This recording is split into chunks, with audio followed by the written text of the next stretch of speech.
chat may be the same. First, the agenda is missing an item. We had a referral item from last month. It's in this agenda package because it's in last month's meeting. But the referred item has to come to this meeting. The item's time sensitive because it needs to go to the board by June if we're going to act. So that is the item regarding the airport funding, 8.3. So that should be added. I think it would show up as old business or referred business. The other item I wanted to question, and I don't know who's acting as parliamentarian, there's a staff report under current item 8.4 that makes reference to materials that are not part of the January Creston Valley Services Committee public agenda. So I checked Creston Valley Services and board agendas in camera and movement motions to open. Any items discussed in January that were in camera have never been moved out of. So I don't think we can have a proper discussion on item 8.4 unless either we release the report, which is referred to, or we refer this, let it go to board, allow board to release that report, then the public know what we're talking about. So there's two items that I think we need to add to one. It's referral, and I'd like a parliamentarian or a ruling on the appropriateness. I can't speak fully to item 8.4 because the staff report on page 1 of 3 makes reference to material that's not open at this time. The town and Creston staff report. So, you answer that. Board Chair Watson, I would offer freedom of the floor if I'd like to Councillor Dumas and Board Chair Watson. Okay. By Director Vandenberg, all in favor of that. So we have freedom of the floor. So Director Watson, you have your hand up. Go ahead. Mine wasn't related to the issues Director Jackman raised, but if there's anything on the agenda that indicates it's still in camera, I'm assuming 8.4 is what's on 8.4 for the agenda I'm looking at is the airport agreement. Yes. And if there's in-camera items in there, and it's actually a report from the town of Creston, the town of Creston has to release that, and we should not have it on an open agenda. So it was on the town of Creston open agenda on Tuesday, which means it is not in camera. If I might share, the conversation with us as directors has not been released as an open conversation. That's why I'm looking for parliamentarians to say, there's two entities here. Did you release the report that's referred to? Or just make reference to the fact there was a conversation about governance, etc. On Tuesday's agenda, we did a report and an update. And if it still pertains to in-camera items, then we could refer that to the in-camera meeting. I believe we should, because I can't speak openly. And the way it's worded now, this makes a statement that in January 2026 report to the Creston Valley Services Committee outlined, etc. Nobody has any idea what that is. And I can't speak to it in open. We could hold that in advance and include it in a closed meeting if you prefer. I do have two things on your agenda I need to raise. Okay. There's two reports that are actually board-funded entities, and I strongly recommend that sub-regional services do not discuss board-funded entities. That's the Kootenay Food Policy Council and the Kootenay Boundary Farm Advisors. If you want to receive them for information, that's fine, but if there's discussion on support for that program and whatnot, that really needs to be received at board. And I also want to note it is just for information. That was the intent to have one this meeting. Great. And then just make sure they end up on the board agenda as well, because as the rep, it's great that you're reporting out and providing those, but the board needs to see those. So that's good. The other one is just be aware when you're adding a ton of things to the agenda as a late item, there is a process for that. Deadlines have a purpose. If these are just for information, it's not as much of a big deal, but anything related to staff needing to be involved and or aware is a big part of the deadline for agendas. Also the public to know and have time to review. So just a cautionary note on all the late items. Yeah, and I think again, they were added for information. And I appreciate the late items, but these are not late items, and they are for information and the reports. Yeah. So Chair, on today's agenda, are we removing item 8 for the Creston Valley Airport from the open agenda? And then we have to include the referred item automatically on this agenda. And that's also happens to be about the Creston Valley Airport, but a different objective. So you want to just make a motion that those go to close? No, the referred one from open has to be on this agenda open. And the other item I just removed from the agenda, whether we talk about it closed or not, it's not a public issue. It's just removed from the open agenda. Okay. That's just 8.4.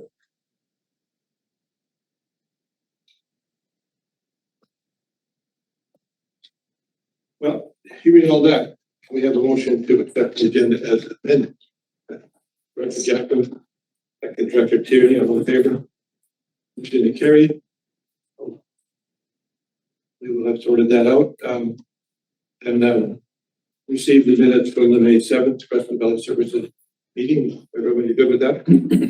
With referred item. And we will move to our delegations, Creston Valley Dance Society. Who's important?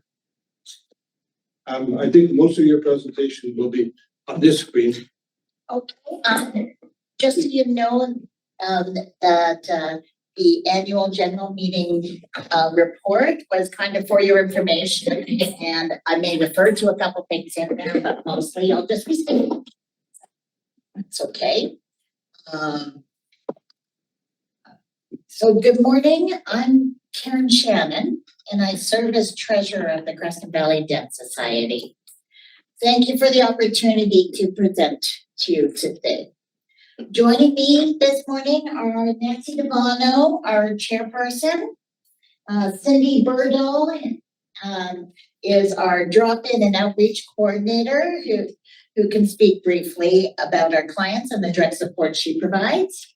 Stephen Morrison is a former practicum student, now a board member who provides coordinator coverage and serves as our official media and communications spokesperson. Jana Wieringa is our newest addition, and she is the communications and peer support worker. We are here today with 3 goals. Firstly, to highlight the meaningful work being done through our daily drop-in and outreach program. 2, to thank you for the financial support from the regional direct districts to sustain these critical services. We did get notification yesterday of the approval, so thank you so much. And 3, to encourage your advocacy for increased provincial and federal resources for Creston and the surrounding area. The Creston Valley Dance Society is a registered charitable organization founded to address a clear and urgent gap in our community. The need for safe, dignified support for Creston's unhoused and marginally housed residents. Our initial focus was to establish a homeless shelter to serve the 8 to 10 individuals in our community who needed it most. These are our neighbors. Their lives matter. When we were unable to open a shelter for the 2024-25 winter season, we responded quickly and decisively. We expanded our informal outreach efforts into a structured daily drop-in, launching in mid-December 2024. On January 2nd, we hired Cindy Burdahl as our drop-in and outreach coordinator, a pivotal step in formalizing and expanding our services. We launched through the generosity of our community. Trinity Treasures Thrift Shop donated funds to cover Cindy's wages for the first 3 months. And a couple who are members of the Trinity United Church donated funds to cover our rent for the first 3.5 months. We operate out of the Trinity United Church, paying approximately $25,000 annually in rent, providing the church with valuable revenue stream that has helped keep its doors open. In fact, they are no longer talking about closing. So that is a major change in our community. What began as an emergency winter response, we really only did this until the end of March because we were just hoping to get people through the winter. what we realized, it has now grown into an established ongoing service that our community depends on. We are no longer a program at risk of closure. We are a program that is growing to meet growing needs. Our clients are Creston and area residents living in tents, unserviced campers, abandoned sheds, vehicles, and wherever they can find shelter. They are vulnerable to cold, illness, isolation, and food insecurity. When we launched in December 2024, we were serving an average of 12 to 15 clients a day. Today, as rising groceries costs push more residents to the margins, we are now serving 20 to 30 clients 6 days a week. Week in and week out, and that number continues to grow. Our daily drop-in program offers hot nutritional meals every day, hearty home-style dishes with protein and fresh vegetables, the kind of meal any of us would be proud to serve at our own table. That was the commitment the Food Brigade made at the very beginning, that we are serving food that will keep people alive, not and have them feel as healthy as possible while they're struggling with their living circumstances. Outreach and coordination services through Cindy, connecting clients to health, housing, income, and social support. So after drop-in, Cindy is often very busy meeting people to get laundromat services, propane for their stuff, and and a safe, welcoming and space that reduces isolation and increases dignity. Advocacy within health and social systems on behalf of our clients. Every Thursday afternoon, we are host to numerous local resource organizations such as KCCS, also known as the Women's Shelter, Kootenai Employment Services, a BC government representative, and a local GP every Thursday to help clients with prescriptions and referrals, as none have a doctor. Our daily food cost in 2025 was about $23 per day, feeding 12 to 15 people. An impressive achievement made possible through food bank partnerships and generous private food donations. Because we are not selling any food, we can't take donations from private citizens. We have a gentleman that makes us a soup pot every Thursday. Yes, he is a caregiver, and it's how he can help in the community is to, while looking after his wife, to actually make a soup and bring it in. So yeah, we've grown to love him. In 2025, our total operating expenses amounted to $89,000. This figure encompassed all the costs required to maintain and deliver our daily programs and services to the community. So rent was $25,000 for the year. Food costs were $7,600. The staff, so one paid coordinator, was $33,000. In 2025, we secured $50,000 in grants from a variety of partners and supporters. So we managed to get the majority done through grants, and then we have the large private donations through the thrift store, and then some personal donations as well that got us through.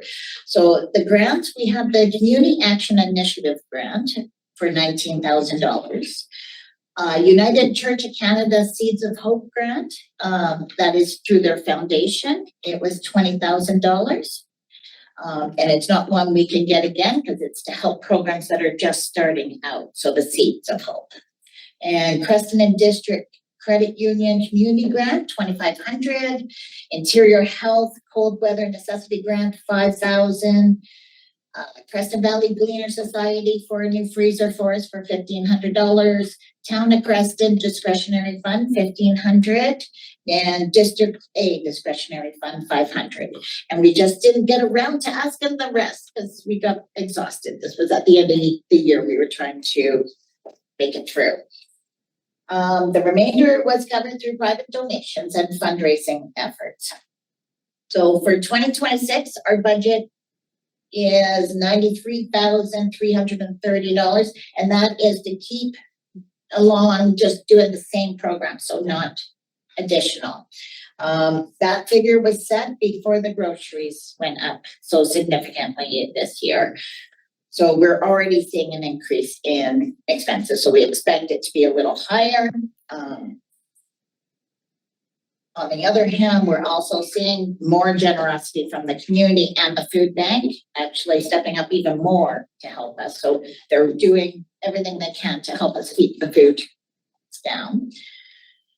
We have so far, after yesterday being informed of the town's discretionary fund of $2,000 and of District A and B of 1,000 and District D of 500. After that, we have secured 84,500 in grants for this year.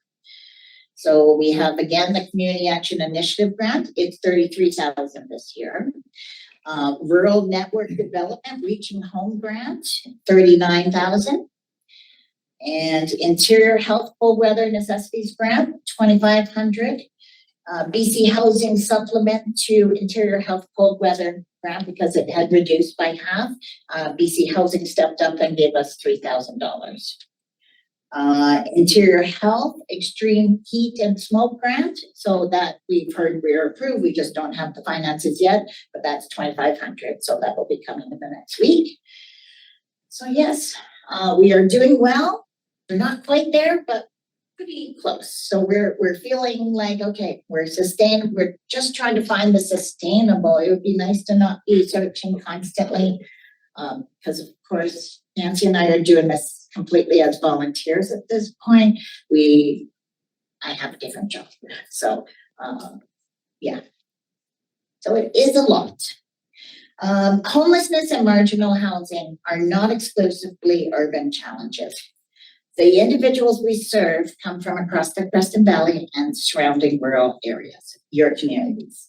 The services we provide reduce pressure on the emergency health services, reduce public safety concerns, and provide a compassionate, cost-effective, community-based response to vulnerability. I would also argue, after reading the paper last night, that the dense society also has a part in the crime going down.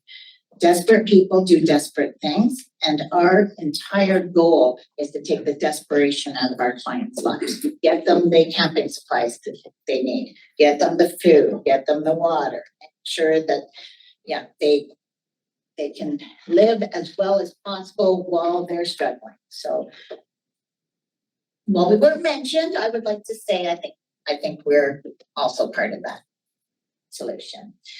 Every dollar invested in prevention and daily support saves significantly more in downstream emergency response costs. I'd like to leave you with my card just asking for your voices. The needs of Creston's most vulnerable residents require sustained attention at the provincial and federal levels. We encourage you as regional districts to advocate alongside us for increased funding for rural homelessness and housing supports, expanded mental health and addiction services in rural communities. It is appalling that Creston does not have a substance abuse counselor for adults. Anyone over 25 cannot get a counselor here. It is appalling. Sustainable provincial and federal investments in community-based outreach programs like ours. The Creston Valley Dance Society exists because our community refused to look away. With your support, we can continue to take the desperation out of the daily lives of the most vulnerable neighbors. One meal, one conversation, one connection at a time. Thank you for helping us help them.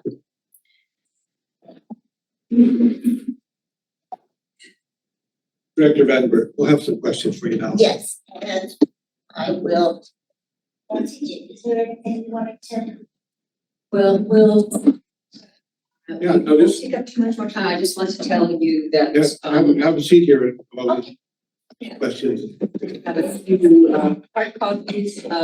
I see. Thank you for putting up our our annual general report. You received that, I think, electronically. If anybody wanted a hard copy, then there's one here for you. If you'd like a hard copy of the overview of what happens at the drop-in program, then you're welcome to take one. And one of the things that we do is we talk about supporting our vulnerable folks through our drop-in program, and that's one of our pillars. We have 3. So one is to provide that ongoing daily support through drop-in. The second is community education to reduce stigma and build understanding. And the third one is to advocate for a shelter in Creston. And so this poster is just for our second pillar about community education. We've been partnering with the library and with our community action, Creston Community Action Team to do presentations throughout the community, through our website, through our Facebook page, through other programs and activities to provide information for people, real information, and to dispel the myths about homelessness and mental illness and substance use and so on. So I just wanted to say those things. We can certainly answer questions, but did anybody else from the team want to have anything to say? Steve? One thing, Steve did some amazing radio ads, so I don't know if you ever listened to the radio, but in April, we did a series through the community action team, just some advertising for different radio ads, and they were amazing. And it takes away me ever having to get on radio again. Steve's way good at it. Our time was somewhat limited today, so Yeah, we'll okay. move questions and Can I just say something? yes, you can say something, but just recognize that our time Yeah. is limited. Yeah.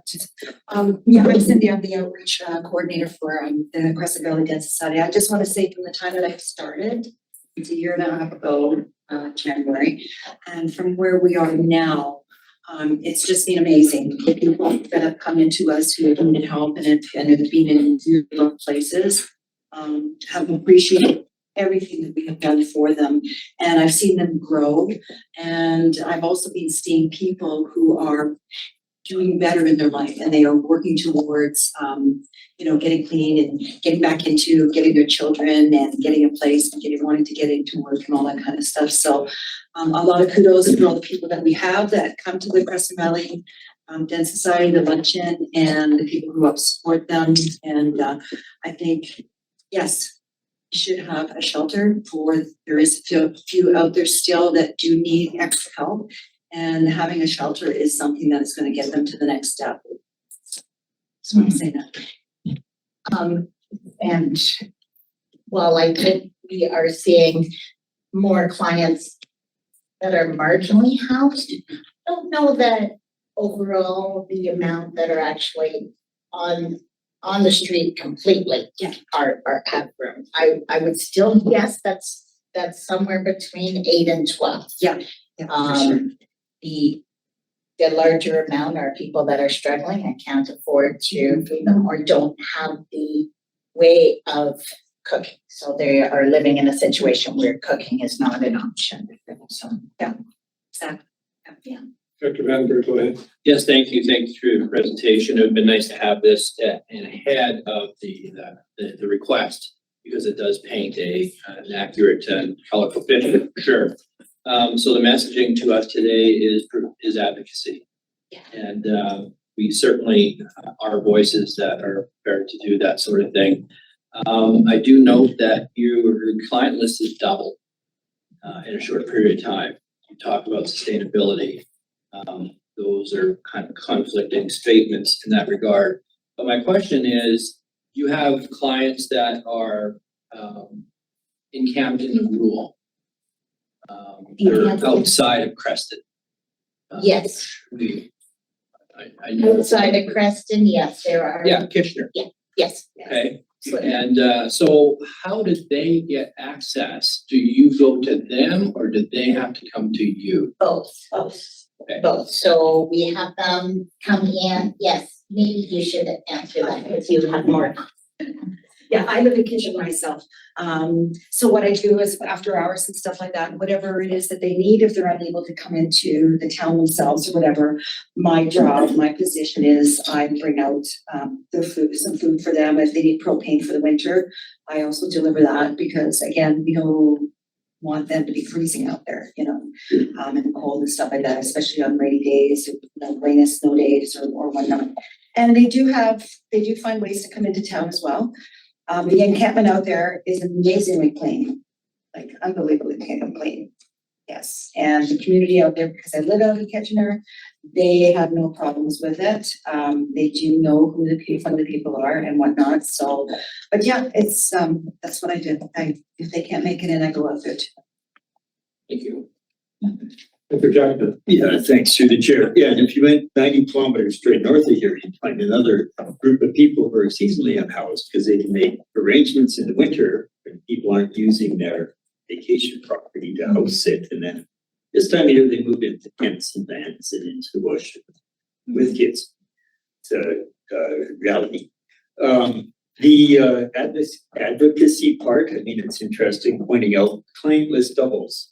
People who are in need have always been here. There's just, you don't talk to people unless they feel safe. So you have a program, you've made contact, that gives you the advantage of collecting a little bit of data.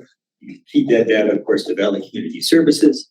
I know how Justine has to cobble together funding. So on just the adult mental health and substance abuse side, until she can make the case with data, she can't get that little trickle of funding, which would be another 0.2 or 0.25 allocation, and she juggles all her staff to help. So it's a good thing out of this. Your contact, level of contact showing the extent of the issue will finally, hopefully, justify that trickle of funding through Valley Community Services. So kudos for that. And the more numbers we can provide, the better. We do sometimes, like there's the cities are mandated to do the homeless counts. In rural, it's kind of a limbo thing, I think. It'd be interesting if to support when Justine hopefully will go to try and get an additional funding stream. If you do some outreach beyond Kitchener and the other directions, find out who else is living where. As you drive around, I'm gonna pick on Board Chair Watson's area. When I drive from here to Kamloops, sometimes I drive in the main roads, sometimes I drive the back roads. You can see some interesting living conditions on the way, and I do the same in Area K. I've driven back roads just because look at the ferry timing, and I get another 20 minutes to drive back road. Everywhere you go, there's marginal living conditions. So at least for A, B, and C, when it comes to Valley Community Services, there must be a way to get a few contacts, not to make people feel they're being challenged or threatened, just to get a little bit of data so that she can make a better case for funding. Can I speak to that, please? Sure. Yeah, so we've been doing data collection since we started the program last year, and I'm not sure if the handout includes so we have data on our folks who are struggling with mental health abuse, struggling with substance use, dealing with trauma, living in poverty, and so on. So those we published that information last year. We're in the process right now of updating our information for this year, and we're expanding it and so on. So we have all of that information with all of the clients, including with all of the clients who run through KCCS, the women's shelter, because they also do data collection. So we combined our data. We work together with KCCS. VCS is a partner on the side, but like none of our programs are supported through VCS. And that is one of the issues that we have with our unhoused and marginally housed, is that there are no government supported programs that are coming into Creston to help those folks. What they do at VCS is families and children, the counseling for the most part, and then there's, Ministry of Family and Children's Services. So we don't even have a social worker that works directly with adults at this level. As Karen mentioned, nor a an addictions counselor. So, yeah, so what we're really looking at is, because BC Housing provides programs, but not in Creston. And Ministry of Social Development and Poverty Reduction provides programs, but not in Creston. You see them in, and so on and so forth. Interior Health supports what we're doing, but only with small grants, so we need sustainable programs in Creston that actually allow us to hire staff and to go year to year. So contracts is what we're looking at. So just to clarify that, in case you're wondering, this should not be a volunteer driven activity ongoing. This is just what we have to do now. But the only reason we've been able to hire staff is because we've chased down other grants from other places that have allowed us, a few months and 1 year at a time to kind of keep going. So, yeah, thank you. And one that I did mention that is also helping us with some data would be Jana.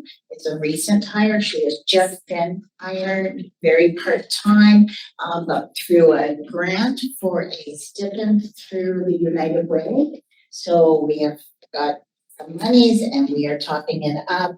Now we have her as our communications and peer support. So she's actually meeting with clients now at the drop-in, doing an intake. What are your major needs so that we can actually take the next step and see, a lot of what she's finding is they don't know what services are out there. So, and Cindy is running, keeping them fed, keeping all the outreach services. So it's taking the next step. It's making sure that we can help where we can. Yeah, we'll have to, but we really appreciate your presentation. I know most of you personally, and I do appreciate so much what you do here. And I know there's a growing sense of frustration, both in struggling for funding. Yes, that is. And there's a growing frustration in the rising cost of everything because it just brings you more people. And I wish there was a magic solution for that. And we know there isn't. So again, we really appreciate what you do. And I know it's just going to keep growing. It's not going to shrink. And so, luckily, we're very stubborn. I wouldn't call it stubborn, you're tenacious. We're tenacious. Let's go with that. Yeah. It's a great word. Thank you. Thank you. So we'll move on to the delegation from the Creston Valley Chamber of Commerce. And thank you so much. Thanks for coming and presenting. Everyone's just stick around tonight. Morning. Good morning. Thank you for putting it up there. It's great, thank you. Hi, my name is Jessica Fitchman. I'm the Executive Director of the Chamber of Commerce, and I'm here with our Vice President, Natasha Hashcroft. And we, as it says on the agenda, are here to discuss to present on our project, which we've applied for community development funds for. So in this, I'm going to go through some context and background of how we got to where we are right now and what's coming next. I totally used a new Robin, thank you. In 2023, the Chamber of Commerce did some strategic planning through the help of our Castlegar counterpart, Tammy Bergenberg, from that Chamber of Commerce. And the pillars were operational foundation for the Chamber, membership growth, community and business engagement, and financial stability. We took some good steps towards that. One of those was selling our building to the town of Creston, which gave us a small nest egg to work with, hired me to take care of operational stuff. We're pretty good so far, I think. Business walks, policy structure, all that kind of stuff. In 2024, we did a rural collaboration feasibility study, and the spirit of that was discovering whether or not maybe building an exhibition and event center was something our community could use. And from that was a very, yes, we love that, but also a clear defined need that a co-working space is needed.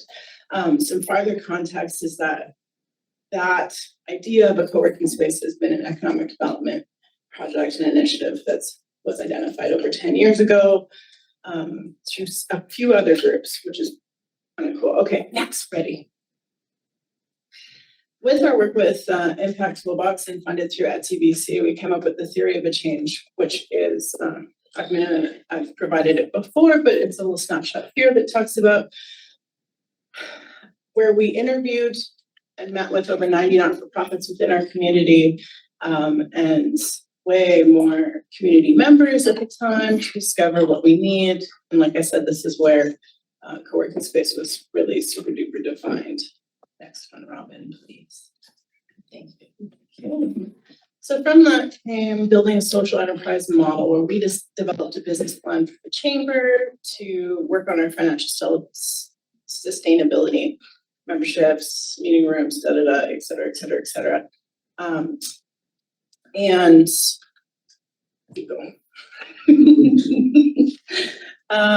Then we had our business plan already set up, and then a third floor opportunity landed with us, which was super exciting. We were approached with the idea of creating a Creston Business Center, 5,000 square feet space that has been sitting empty and underutilized, unused at all, since it was built.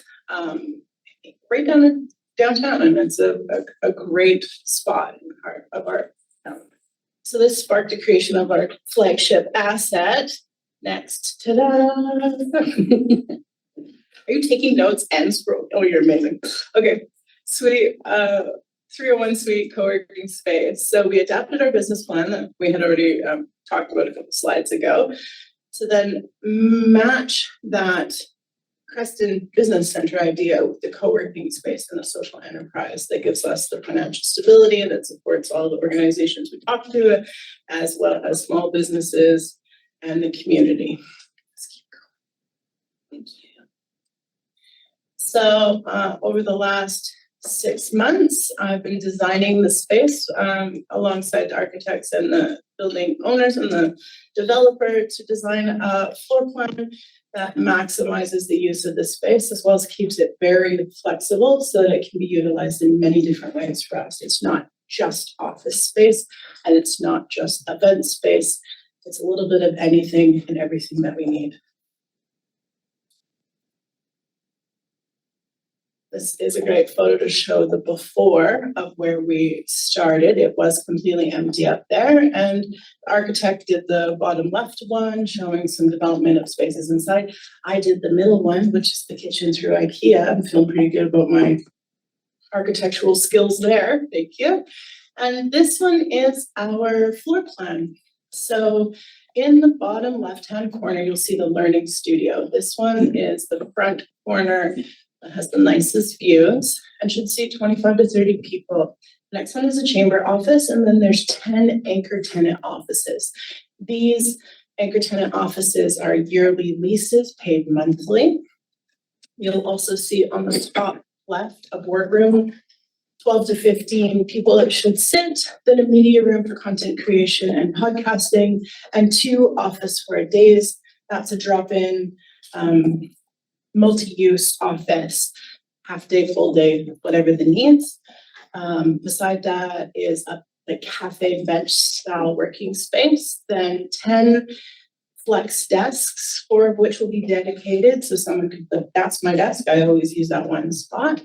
All together with the window seats and the bench spot, there are 13 fixed, sort of fixed, it's flexible, but spaces to utilize for drop-in. And then there's a communal couch area and a kitchenette. In this plan, there's also a local food vending machine that will go towards our sustainability, the opportunity to do printing. And I better check my list because I'm going by my memory, which should be pretty good because this is my 3rd time saying this presentation.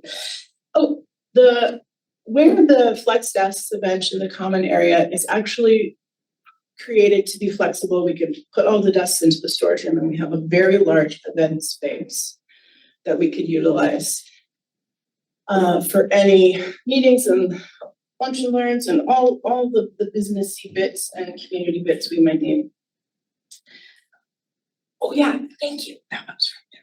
Virtual member is also another amenity that will be offered in this space. So that is where you have, just like in the regional district, there are many businesses and they are using their home addresses for their businesses, which isn't always the most professional or sometimes safest way to be doing business. So one thing that we get to offer is virtual membership.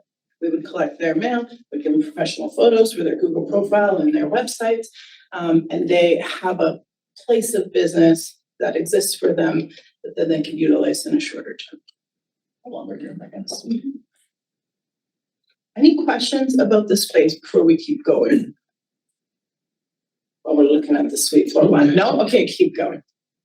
So in December, the board committed a portion of their nest egg towards creating this, and we worked closely with the building owners to negotiate tenant improvements. And that is where we did a lot of work. It was really great. Next.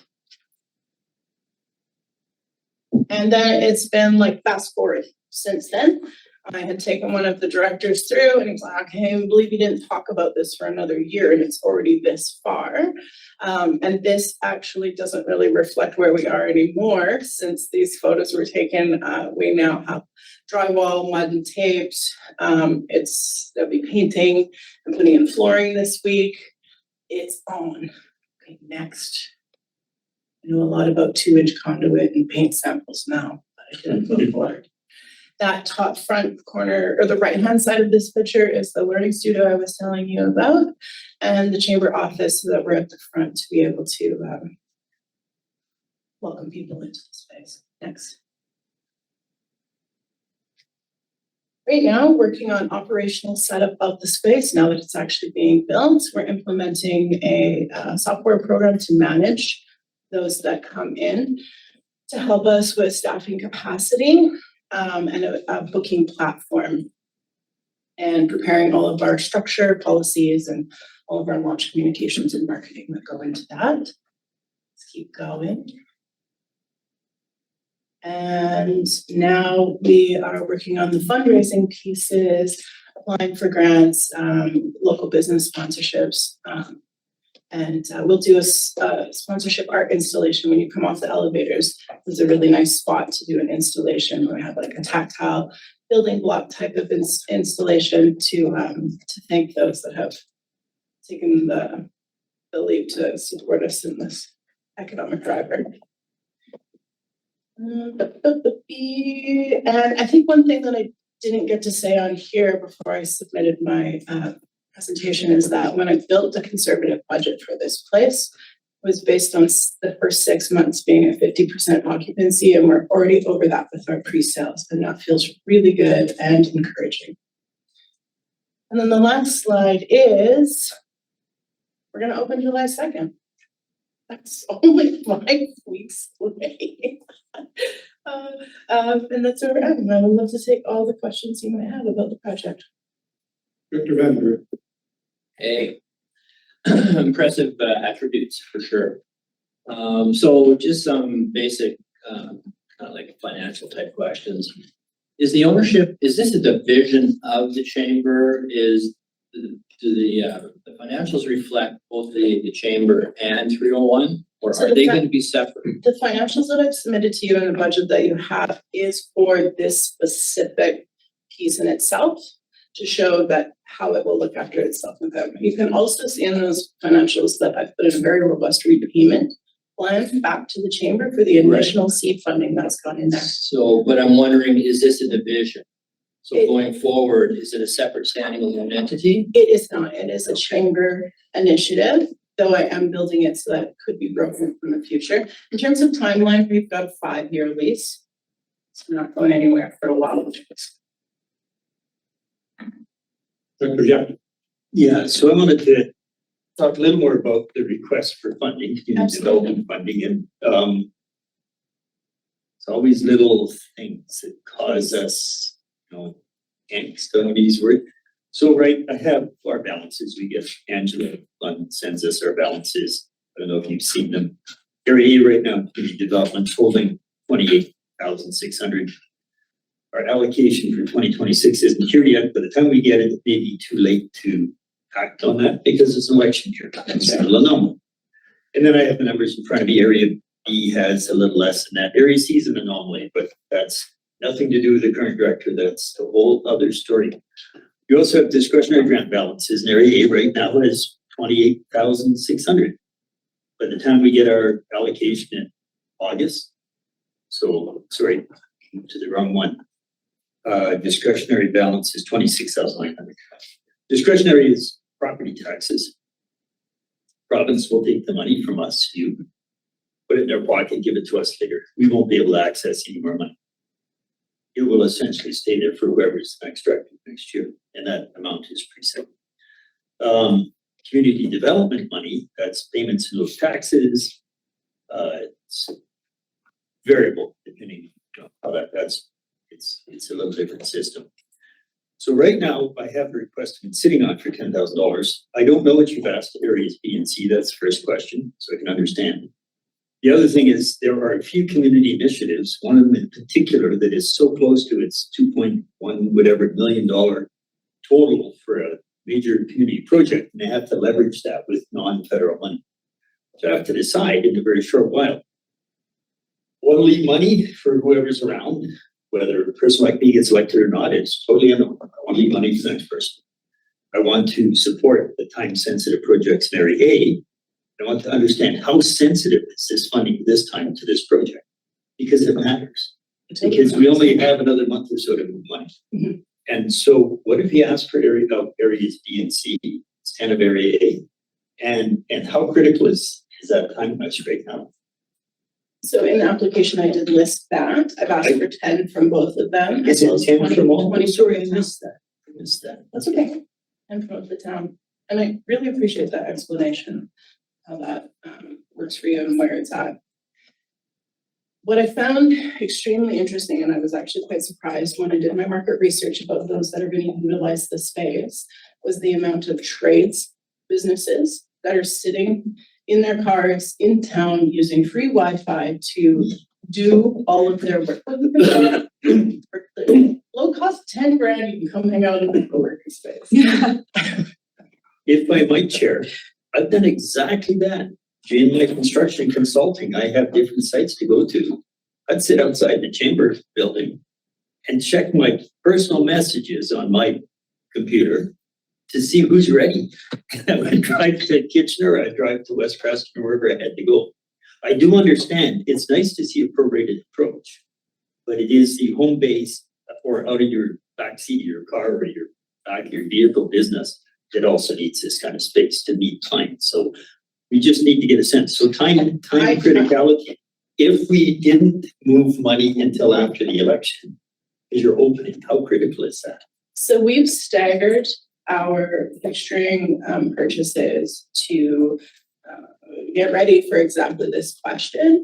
And we are, our budget is to fixture those permanent spots, the anchor tenant spots, the kitchen, the flex desks, and some of the offices. I've also asked for other funding from other places when it comes to the community space.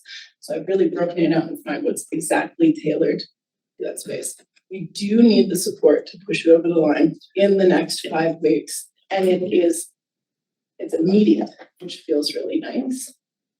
Not to discount any other projects, because I come to all these meetings and I see how much need is out there. Back to what you're saying, I too sit in my car to do my work when I'm in town.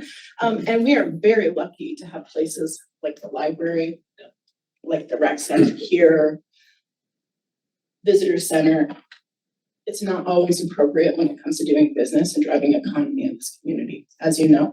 Another thing that I really want to point out is from my market research, again, Tammy from Castlegar, the amount of interview and workforce development that can take place in a space like this was surprising to her. Businesses will be, especially if they're home businesses, will be doing their interviews, in that daily drop-in office. And to talk about those trades that are in the regional district. It's not just the trades people that are utilizing this place, it's also their family members, that are supporting the back end of the business. We're talking bookkeeping, we're talking ordering and supplies, all of that office type of stuff that doesn't always fit in your house. Ellie. Oh, sorry, that's your job. Dr. Turner, the other question first. Yeah, thank you, Chair. Yeah, thanks for coming and explaining all this. We're really envious. You've got a great workspace there, which would have been ideal for a number of groups. The building was, or the space was empty, I think I heard you say prior. Can you talk a little bit about what stake the owner of the building has into this? You're spending a lot of money there. Is that going to benefit the building owner? What stake does he have in it? So the building owner put in 75% of tenant improvements, which is unheard of generally when it comes to renting space. So we were able to make this work thanks to that. So they are going to have a nice space if and when we leave. Like I said, we've also built this as a piece of the Chamber's project, but can be broken up in the future if it needs to be sold for somebody else. If there's a more appropriate organization that comes out of the works that might need to run this too, is also a possibility for that. Dr. Bradley. Thank you, Mr. Chair. Great people on the job. Okay. I have to ask, so when I look at it from the perspective of public money, the questions that came to mind is how will the investment from the local taxpayers and your other investors be measured? Will you have a set of KPIs that you will use to just regulate how things are based on your plan? Will you be able to report back to us your successes or your challenges? I mean, let's be realistic about it. But so are you then suggesting can you commit to a period of reporting some of the KPIs that you'll come up with to show and illustrate your successes or challenges so that we can see how you're doing? You're asking for quite a bit of taxpayer money. Commitment, I can do exactly that. And I want to follow that up with how exciting it is with this management software that we're implementing that will support exactly that and allow us to track all the details, who's in there, when they're using it, how long, and for what. The organizations will be able to come up with exactly that. What an opportunity to tailor any further projects that we do to support economic development. So one or more of us may have some suggestions on those KPIs. Love it. To take that off. Absolutely. Okay. You say you have some anchor tenants. How much empty space do you have now? It could So- be rented. Right? So we've got the 10 anchor tenants and we have 5 confirmed. And I interviewed 2 yesterday. And once we have the management software, which I'm doing next week, making available, sign up. So it's potentially for sure 5, 7 of the anchor tenants done. We have 3 community events already booked within the space, 2 in the fall, 1 in the spring, from some of the bigger regional funders, which was great to see some regional activity in there, as well as 5 flex desk committed spaces already. And several people that have just said they want, like, And a laundry list of letters of intent and not-for-profit organizations that would like to utilize the podcast space. Oh, yeah, the podcast, there's Good more job. podcasts, The that's media, right. the media room also has its own sort of demographic of people that will be using. So I had one other kind of money question, I guess, in your budgets and the like, you have a line item referring to the chamber's refundable investment. That's our initial seed money of 150,000. So that is expected, anticipated to be drawn out in the very near term, over 5 years, over 3 years, sort of how, over the 5-year lease period, so that you have a cushion within the chamber, I assume. Yeah, I put a really robust repayment system of over the next 3 years, 3 years, which we don't start repaying until next year, so it's a 2-year repayment. But based on the numbers and hopeful usage, it's going to work great. It will not stop the chamber's operations as we only use a portion of our nest egg. We still have our own budget. So it just, I've toured the space with you and I'm pretty impressed. Heard your presentation twice now. I know in Creston, there's a lot of home-based businesses. Some of them are in places in homes that are just simply not zoned for it. I'm not sure if you've tapped into that, because I think some of these people would probably love to free up a room in their home that they're using for a business that they haven't had an alternative to. So if you haven't done that, I would encourage you to investigate that, because I think that's another place where you could probably fill some offices. Thank you. It's- Yeah, exactly. I'm not I sure should talk to the but- bylaw officer maybe, or? Yeah. Good idea, but anyway, I think that's another source of tenants, because I think people would like to free up a room if they have an alternative, and I think you're providing the alternative. So happy to see that it's come this far already, and it would be great, as you've already said, that if it bursts at the seams, that's the best scenario we could have here. And we just encourage you to keep going with it. Of course you will. And thanks for your presentation. Money part of the stuff we have to discuss, but you know, you've made some asks of us, and we're willing to help where we can. So Thank you. Yeah. Thanks, guys. thanks.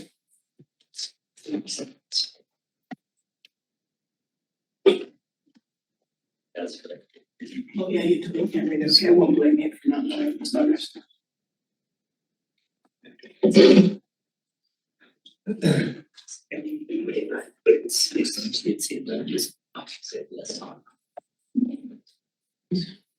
So in the interest of time, item 7.1 to 7.5 are there for information, added to the agenda and agendas for that purpose. And also for people that are following our agenda, I hope it provides valuable information for them. So we will just have them there as information and go to new business, which would be page 1, discussion item of Creston Valley Fire Smart Resiliency Committee works group. And I think that's something Nora is presenting.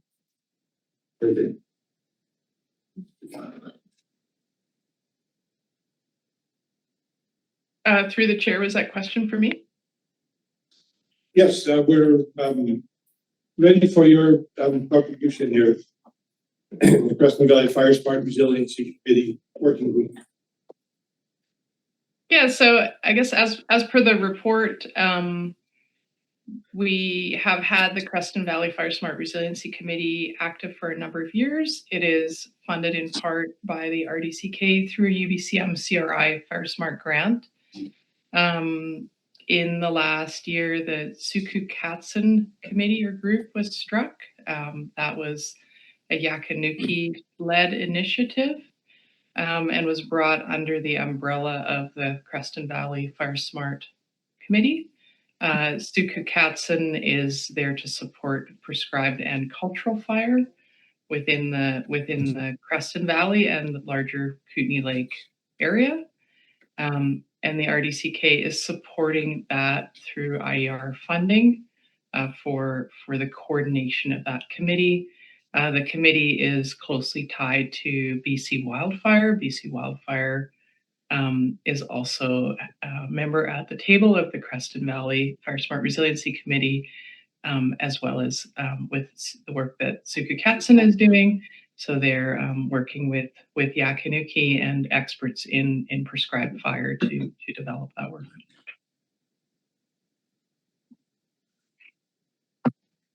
Is there any questions from directors? Director Bell? Yes, thank you, Nora. So we just happened to have a meeting with Creston Forest, I'm getting that stuck. Community Forest the other day. And in the report, they talked about their contribution to the actual work that they're doing in doing prescribed burns, that sort of thing. So question that I have is, what is the IER funding? Do we physically support that through services in RDCK? Is the first question. I'll give you the second question as well. What are some of the prescribed burns that this group is looking at for 2026? Yeah, so to the first question, the IER funding is provincial funding, the Indigenous engagement requirement funding under EDMA. And this fits well within that funding for what the RDCK has received. So this is not funding coming through taxation, and this is a one-time contribution. In terms of operational planning for 2027, that is not something that the RDCK has been part of. So that is individual initiatives between stakeholders, such as the community forest in Yakanuki or the Creston Valley Wildlife Management Area and Yakanuki or BC wildfires. So I cannot speak further. I could find more information and bring that back to this committee, but in terms of specific projects, those are operational projects between the stakeholders, and the RDCK has been involved at a high level just in supporting the overall coordination of bringing those stakeholders together as needed. Could ask another one. Okay. Yes, thank you. To follow up on that, Creston Community Forest is then therefore a partner in this, although they're not reflected in the document that I saw. I discovered from them that they're probably pretty much instrumental in starting the origin of this. And now it's kind of evolved into what you're presenting today. They have quite a large budget that they're working with to actually do the prescribed earnings. And so I thought that was interesting that it's not in the report, but I wonder, is this now becoming a parallel line, parallel group? I would hope that they're still working together in achieving the fire smart prescribed burning strategies. Definitely. So sorry, through the chair, the purpose of the committee is to help coordinate and bring stakeholders together, bring funding opportunities together. So it's not happening in parallel, but once it comes to operational planning and funding of the individual prescribed fire sites, the same in a sense with the field treatment work that may occur. So the resiliency committee table is an opportunity to collaborate and plan to ensure that there's not overlapping planning where there's multiple interests, but individual members may be planning their own projects and are not necessarily, there is great collaboration, but they're not obliged, for example, to notify in some cases either. So my question is the Rod and Gun Club considered a stakeholder? Because in the past, they have participated in prescribed burning for habitat improvement. And I would think that was part of the Yakanuki cultural practice at one point was to burn for habitat improvement for their own sustenance. So I'm not sure if they're a party to this or the provincial wildlife branch because of the continuing need for habitat maintenance and improvement. But I'm wondering if they could be a part of this. Yeah, through the chair, they have not been a member at the table to date. That's something that I could bring back to the table to discuss. Generally, the table members have been provincial and local government, First Nations, and larger tenure or landholders. I'm not sure the size of land that the Rod and Gun Club is looking after. Okay, thanks. Thank you for that. And we will move then to the next one is the Kootenai and Boundary Farms Advisory Work Plan. So you've added it to the agenda, Director Vandenberg. Right, that was meant to be for information. Yes, and I'm happy with that. Move to 8.3, the other one, position recruitment program update. That was again added for information. Is there any questions on that? Hearing none, we will move on. So 8.4, we will defer that to the following meeting. At 8.5, we will go with the, again, that's an update added for information. If you have any questions on it, if not, we will move through that one quickly and go right to the old business then, Creston Valley Alternate Water Supply. You requested that one as part of this meeting, Director Vandenberg. I did. Through the chair, thank you. I know this is a late item. I can provide a brief overview of the report. It is quite a long report with some new information in there.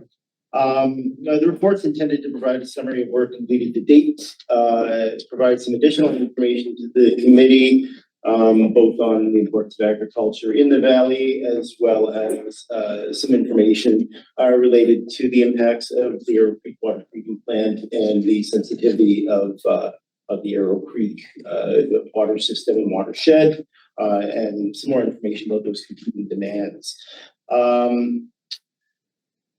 It's also intended to provide a framework and a bit of a gap analysis related to the next steps for this study. As you know, the associated engineering study was a high-level conceptual design study, feasibility study.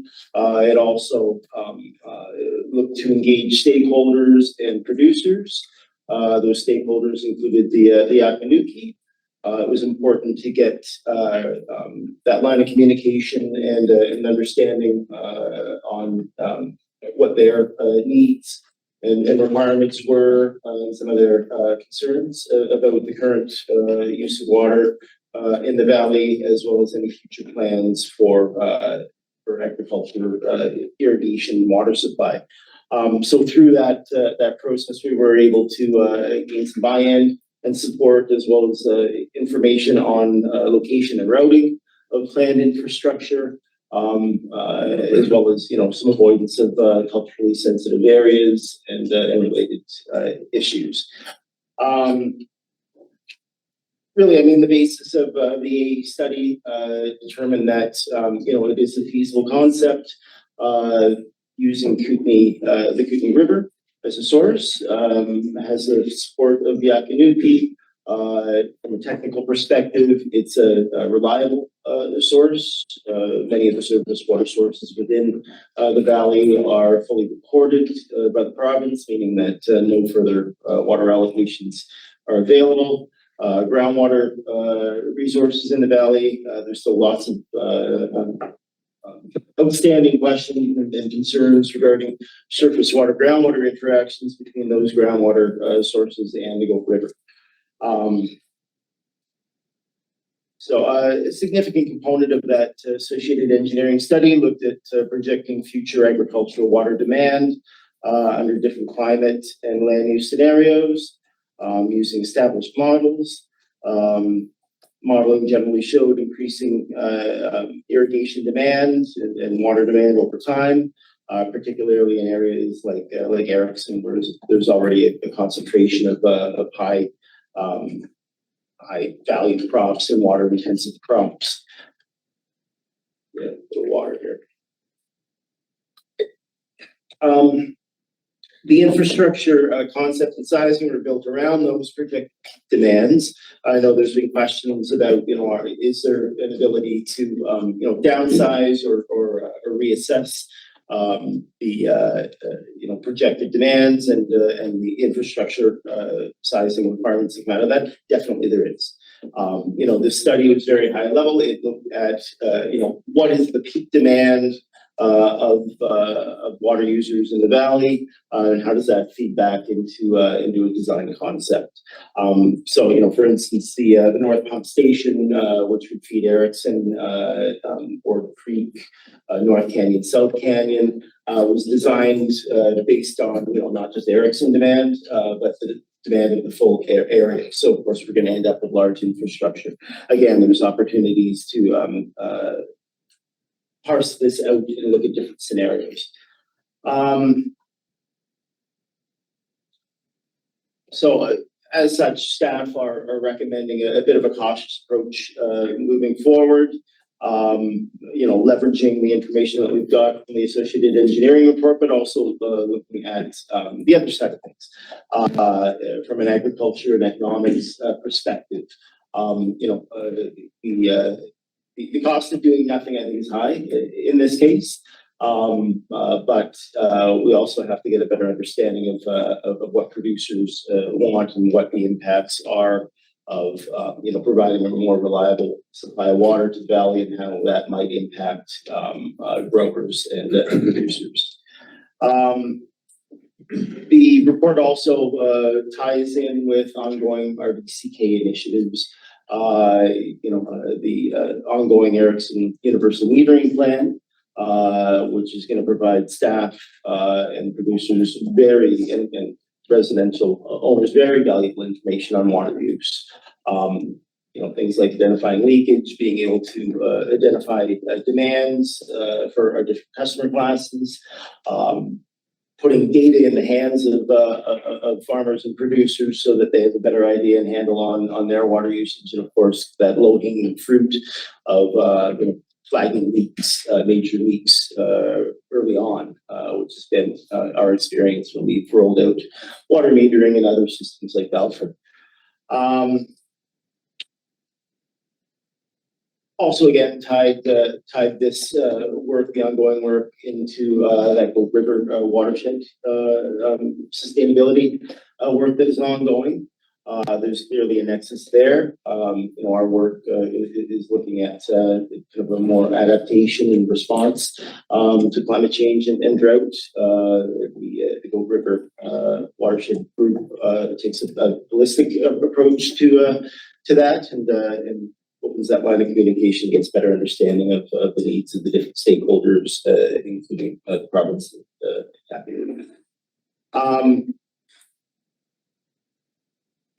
Like I said, I'm providing a little bit of new information to you. Not an agricultural economist myself, so pulling some publicly available information from the latest Census of Agriculture, just kind of highlighting the importance and the growth of farming, both within the regional district as a whole, but of course focused on the Creston Valley area, which is really the main agricultural area in the RBCK.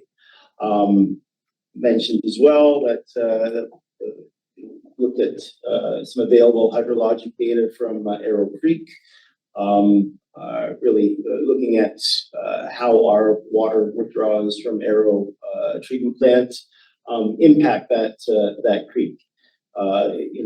Over an annual basis, it's a very minimal withdrawal, in the single-digit percentage. But of course, that's doesn't tell the whole story. Our demands are competing with Rose and Arrow Creek.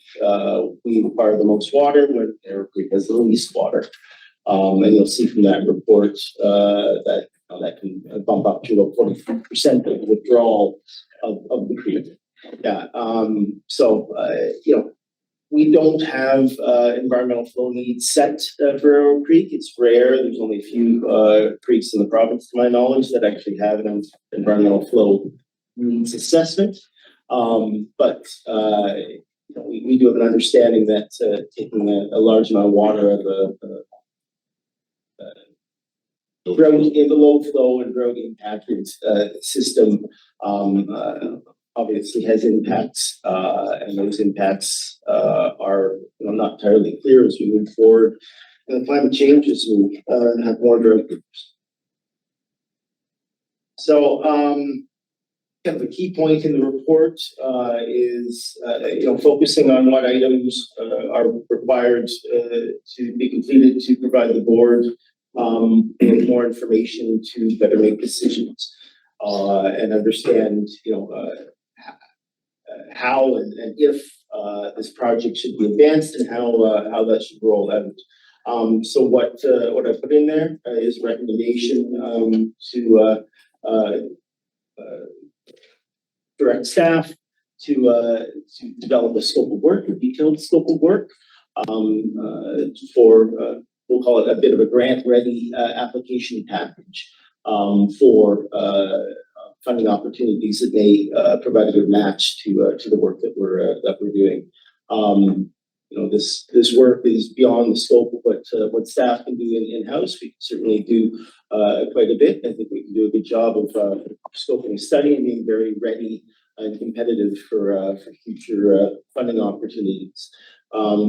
Also, of course, put in some of the risks that we have with A, doing nothing, and B, moving forward with this. With that, any questions?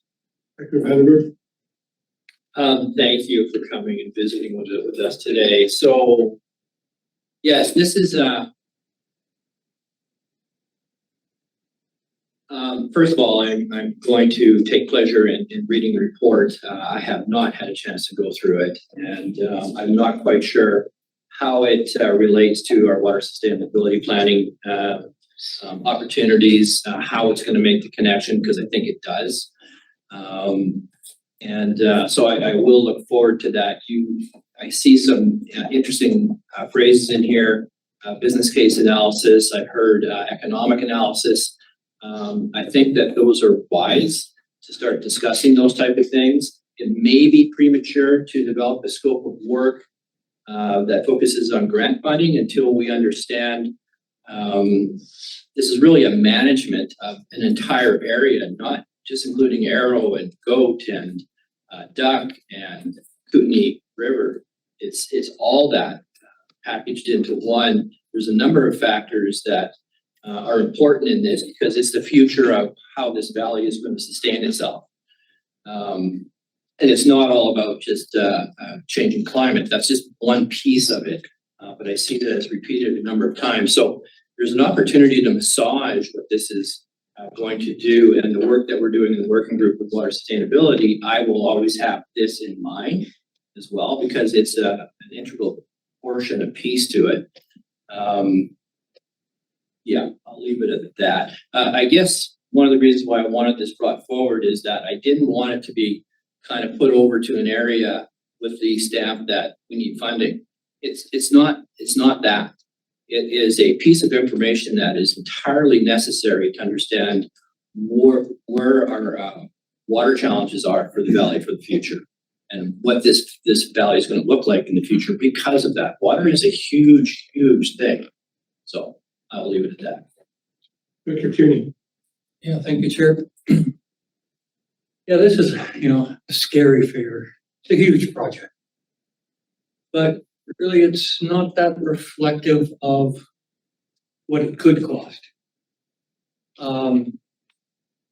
We've got infrastructure all in place already.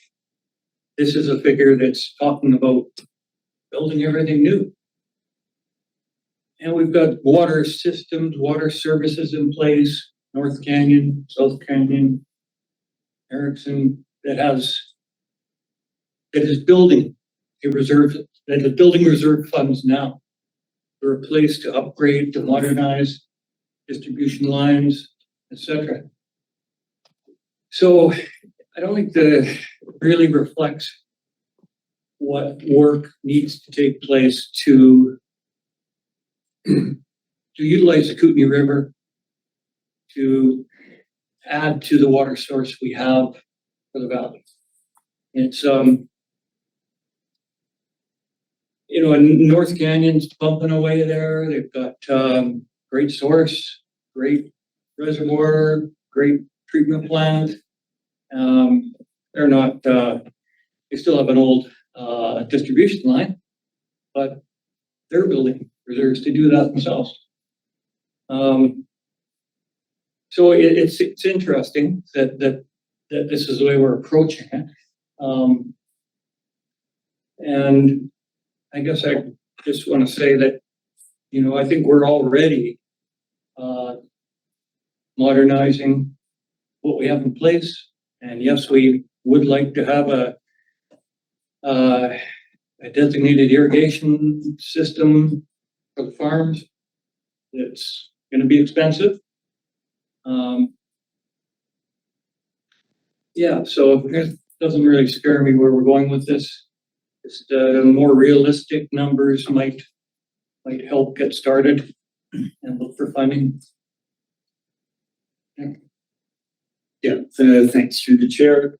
There's a lot of convergence of issues and projects here. So I think through the chair, Chris, you said a bit of a long report. It's exactly the right length.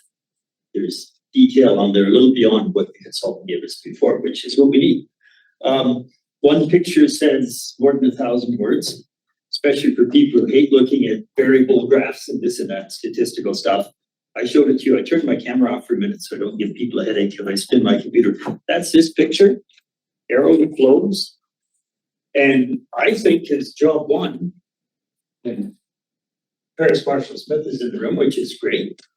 We should do a poster of this, a big poster, put one in this building, maybe two, put one in our office, regional office, maybe town hall should have a picture of this. Because we don't have a lot of water. We were near the ceiling. That's before other environmental considerations may reallocate some of what we've taken for granted. Our low flow is so close to the demand today on Arrow. That's the scary part. And that ceiling could come and crush down a little bit, could get lower. So we won't have growth, we'll have restriction. And we can't take for granted our aquifers any longer, and we can't take for granted the wells. And my understanding is a lot of the current wells aren't even approved or licensed. We could see worse than a cap on productivity.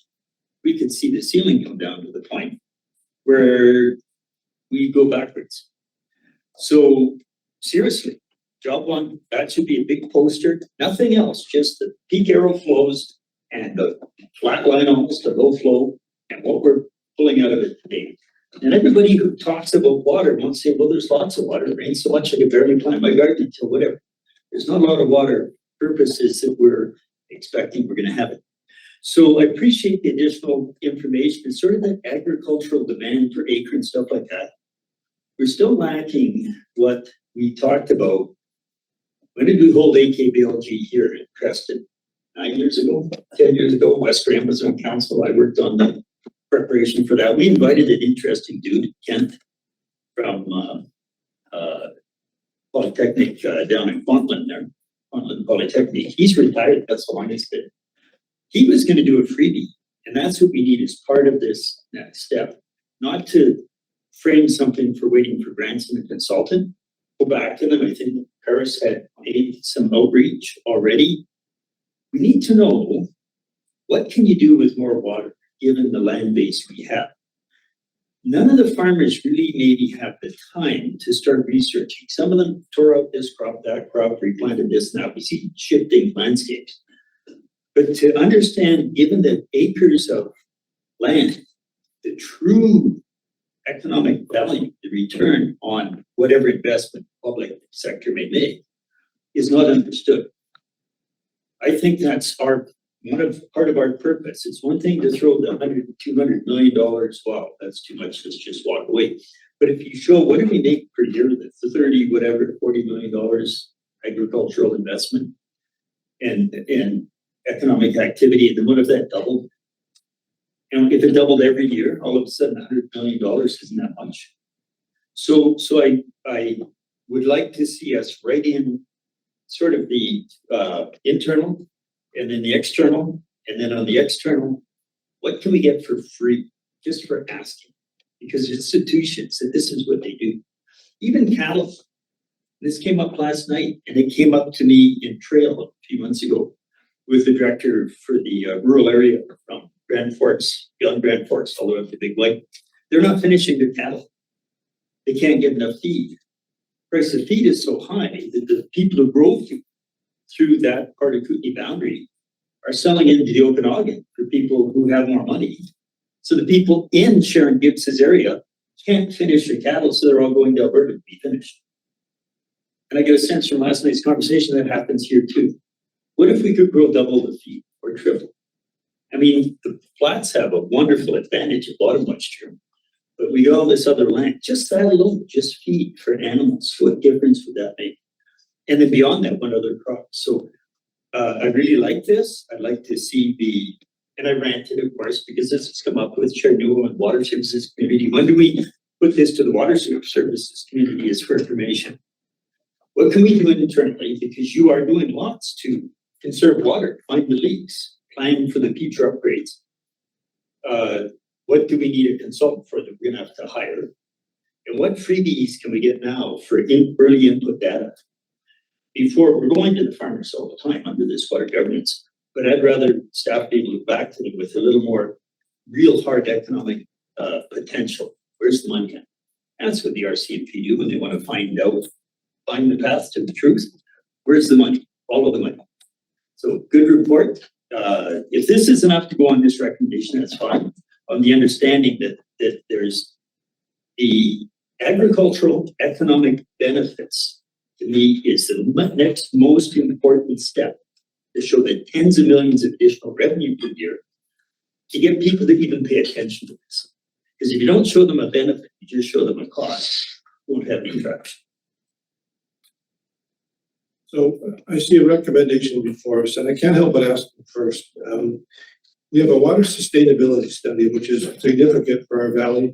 We have an alternate water supply initiative, but in neither of them, I see the idea that we should perhaps be considering a water storage system to flatten out those lines that Gary showed us. And if we had a place where we had a strategic reservoir that could perhaps tap into the infrastructure easier than pumping water from somewhere else. I'm not sure if that's been considered in this, and I've sat in on a lot of different meetings about water sustainability. We all know that peak demand for orchards is at a time where it diminishes our water quite a bit. If we have a system where we can store water to flatten out those peak times, with the abundance of prime land here, with the abundance of running water, I just don't see that in any of these studies, and I wonder why not, because it may be part of a solution other than pumps and pipes and all new infrastructure. If we can have it in place that strategically taps into the existing infrastructure, it does meet the demand. And so a lot of communities have reservoirs. We don't.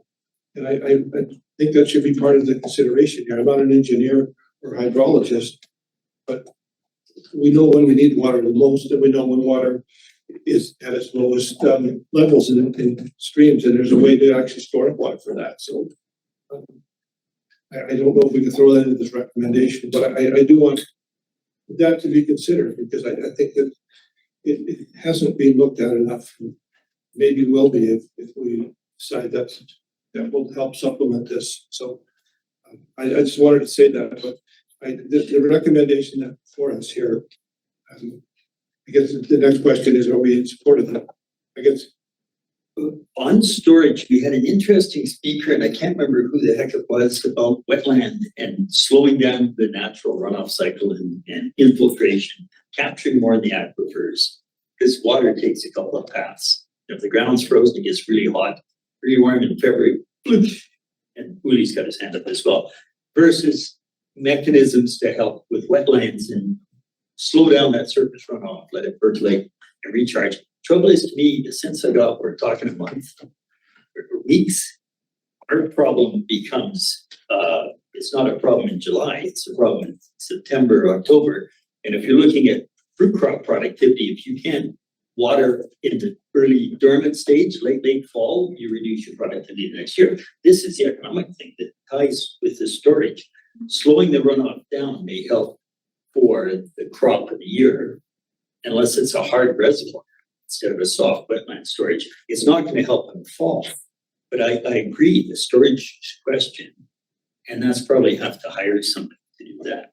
But that's something we kind of danced around. Uli, you've got your hand up. Go ahead. Thank you. You can hear me? Yes. Okay, wonderful. So I get the impression we may have to go back to the study that we did and presented before, because I feel what I heard today was things like the costing is too high. We have already systems in North Canyon. Why don't we address storage? Most, if not all of these items were addressed in the study, and maybe we didn't do a good enough job in presenting it. The dimensions we are talking about, volume required, and the need to separate potable from non-potable water with new lines are the essential pieces that make this a massive undertaking. When you talk storage, just look at the line sizes. I think Chris may have identified it in the report here. The line sizes we are talking about are required just for the first phase, or phase 1 and 3 combined, is 750 millimeter lines. the lines that you have in a water system currently, in most water systems, including North Canyon, the biggest are probably 150 millimeters. So you have a 750 millimeter line pumping at full capacity, and that's the water you would then have to store. You are talking about a lake that needs to be in an area up the hill in order to take advantage of gravity. Otherwise, you haven't gained anything, because Kootenay River has year-round enough water. The issue is needing to pump that quantity when it is needed in the decisive, typically 2 months, call it 2 to 4 months when the main consumption is happening. You're talking huge quantities.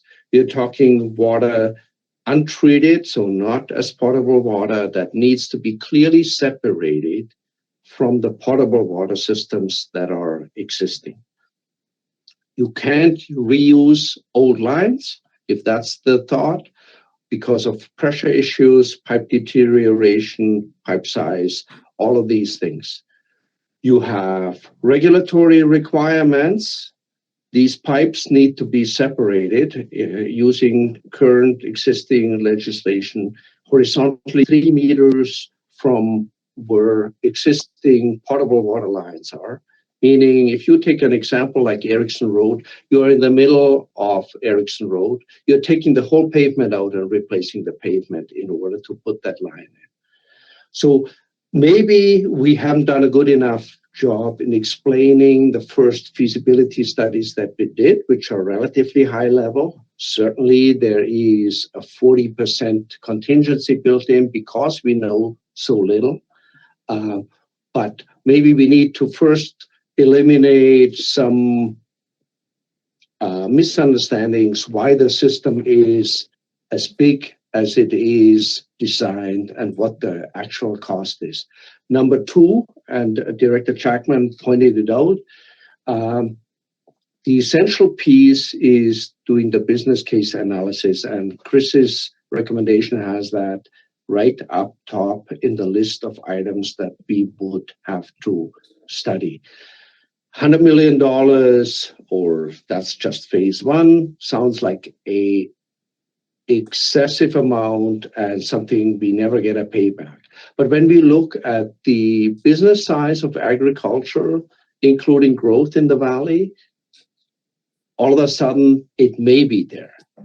But this requires a thorough look at what is the economic benefit created by agriculture, what are the already existing investments in that valley, and as part of that, as far as stakeholder discussions, what is financially sustainable. I mean, we heard for 15 years that what we are charging the farmers is non-sustainable.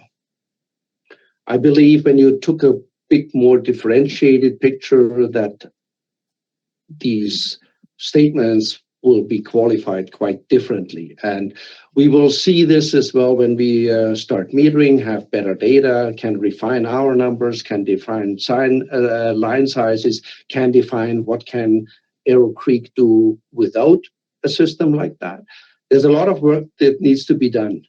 The key is that we need to, need the seed money to do a study like that, to do the business case analysis, including the other items that Chris has identified. We have no service attached. This is really already fringe of water services as it is defined right now can do for you, because we are 95% paid by water users throughout the region. If you see, and I apologize for that, but this large report came together last minute because it is something that Chris really had to squeeze into his existing workload to provide that to this group. And we will have further discussions at Water Service Committee level too. But I think it is important to understand that we are as we are set up right now, not the right group to address that unless we find solutions to the funding and potentially resourcing the department accordingly. So that's part of the discussion we need to have. We have 5 points in this recommendation. And I would ask anybody that can answer this to answer it.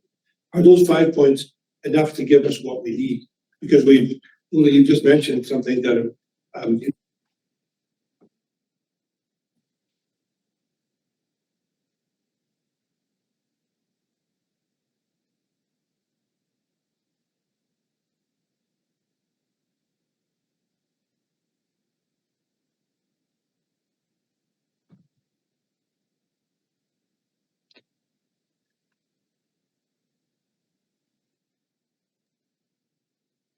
Has anyone else lost sound? I did. Yes, I did too. I did as well, and video. I can't see Yeah. that room anymore. Me too. I will message Craig and just let him know. Thank you.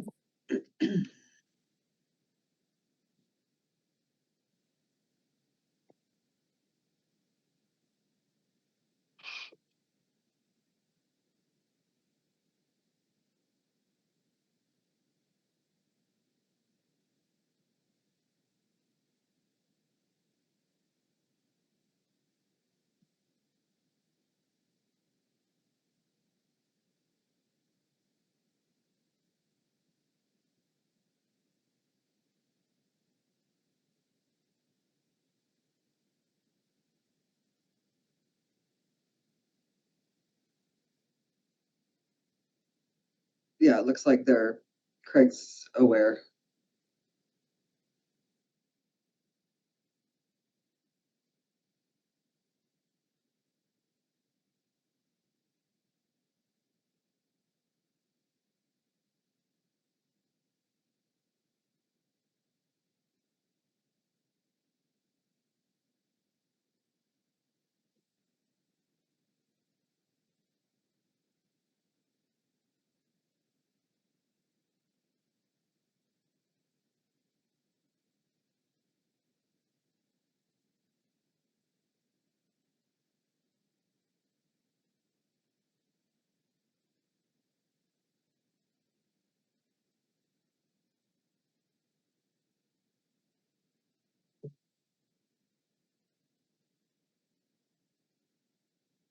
The room picture is back.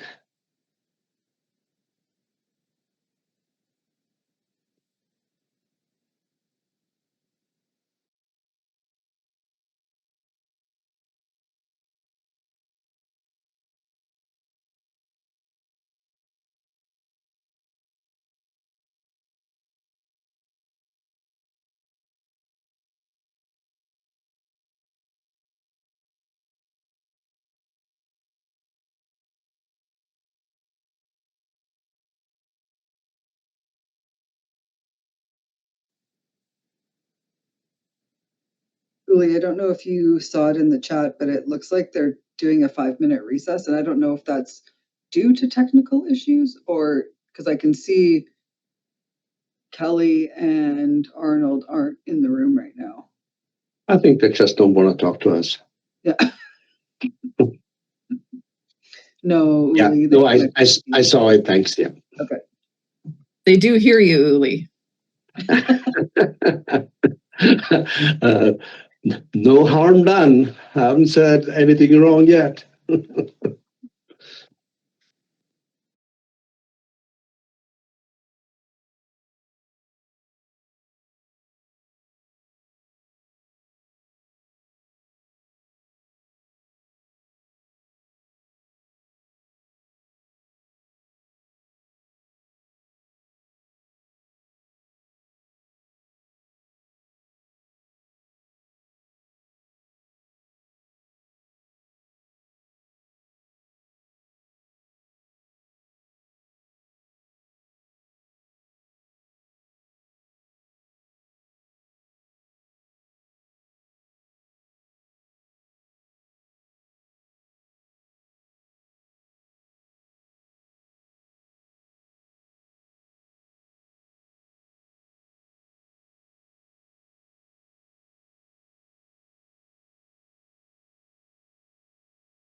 Okay, so where we left off was, you had made the recommendation, Director Jackman. Sure. Yep. And, I think if we agree to it, we'll move that forward. Is there anything else anybody wanted to say about it before we do that? Go ahead, Dr. Vandenberg. Well, I'm relying on Director Jackman's ability to go through this. I have not, because it came to us late yesterday. I have not been able to go through this. So my hesitancy is not understanding what it is we're asking staff to do. And so I will have to rely on Director Jackman in this recommendation. I suppose that what the scope of a business case and analysis would look like is good work. And maybe moving that needle forward now. So I guess I could step back and say that, yes, I don't understand the full implications of what staff is committing to here. Because we have talked about a larger picture. And so I guess that's my hesitancy in agreeing to this. I think Chair Watson might say exactly what I'm going to say. Staff isn't committing to do the work. They're going to give us a work plan and then ask us, how the heck are we going to fund this? Because we have to have a service to tag this to. So we'll come back with more detail, and Crystal have had a little more time to evolve that detail. But staff isn't committed to doing all this work because we got to decide how, and then how that impacts everybody else's work plan and whether it goes to water services, which I think it should. Chair Watson, you have your hand raised, so go ahead.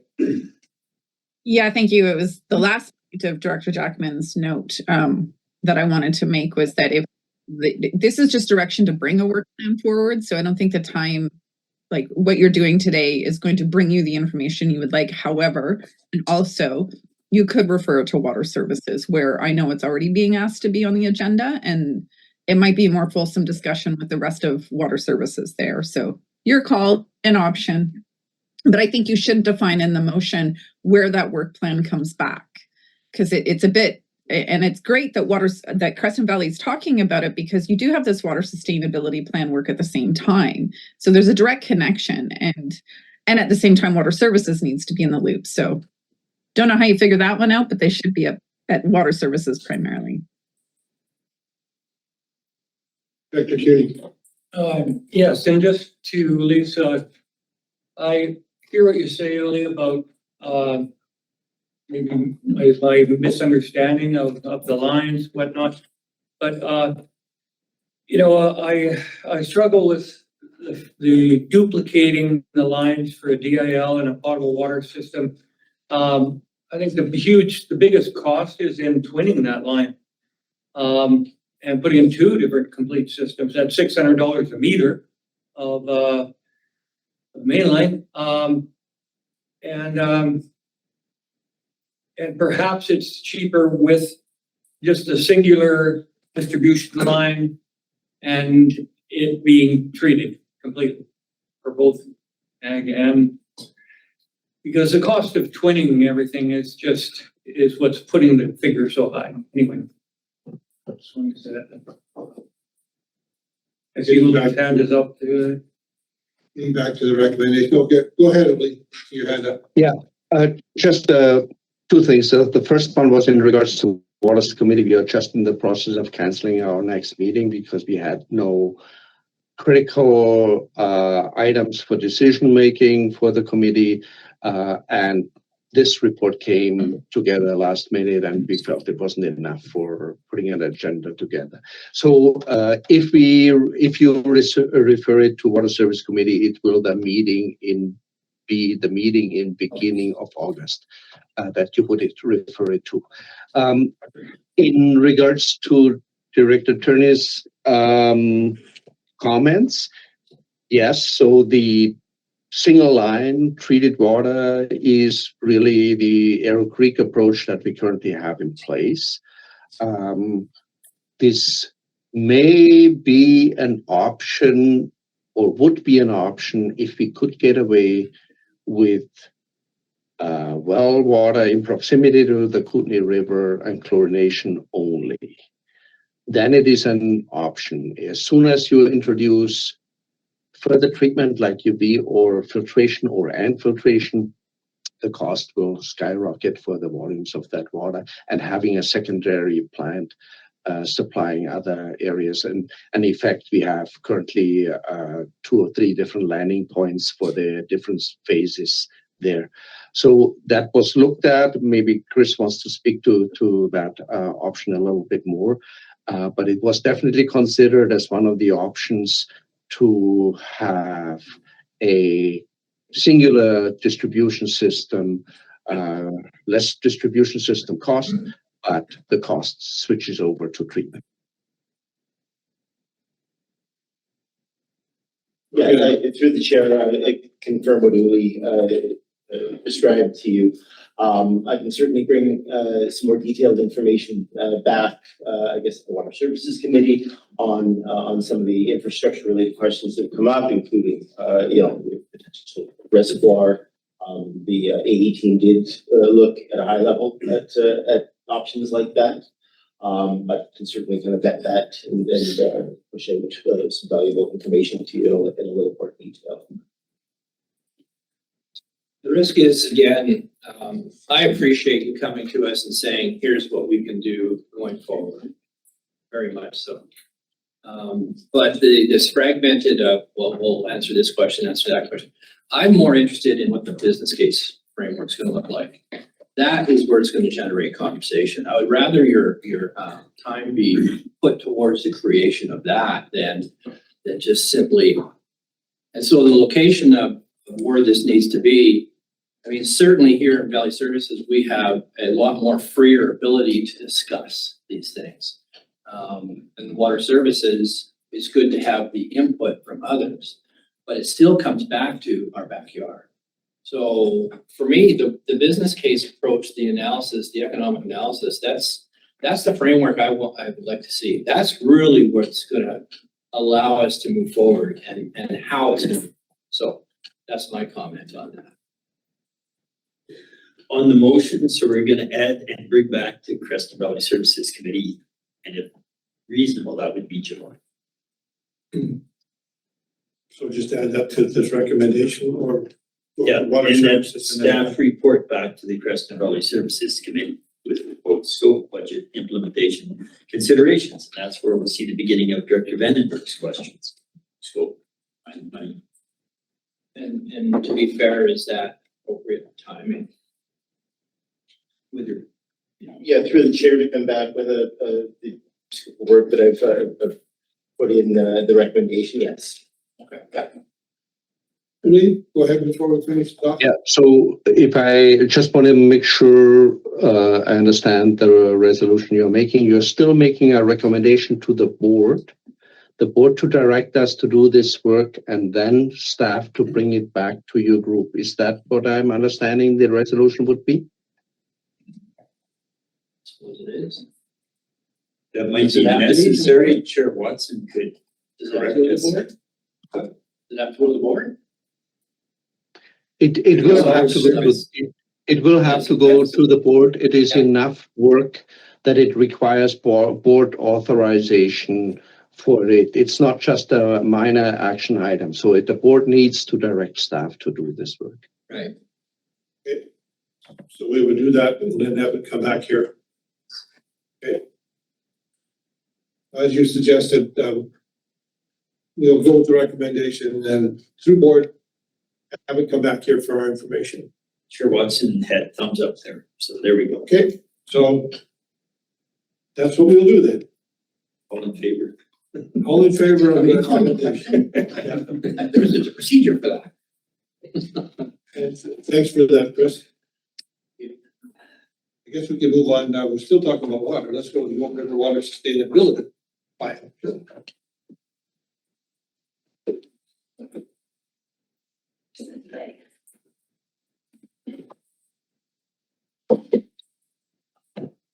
As always, I have just a couple of slides, so I'll just get that set up.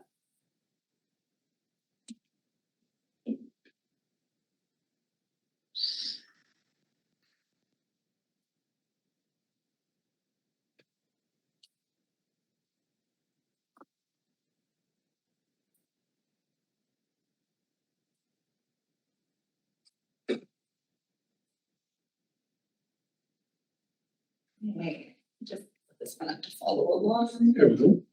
There we are. Okay. So this is quite a quick update, just we're moving into a month where there's quite a few pieces coming to fruition. So I just wanted to get an opportunity to kind of go over this, which committee members have been briefed on this, but for those who haven't been in these conversations, we are moving into our first collective conversations working group.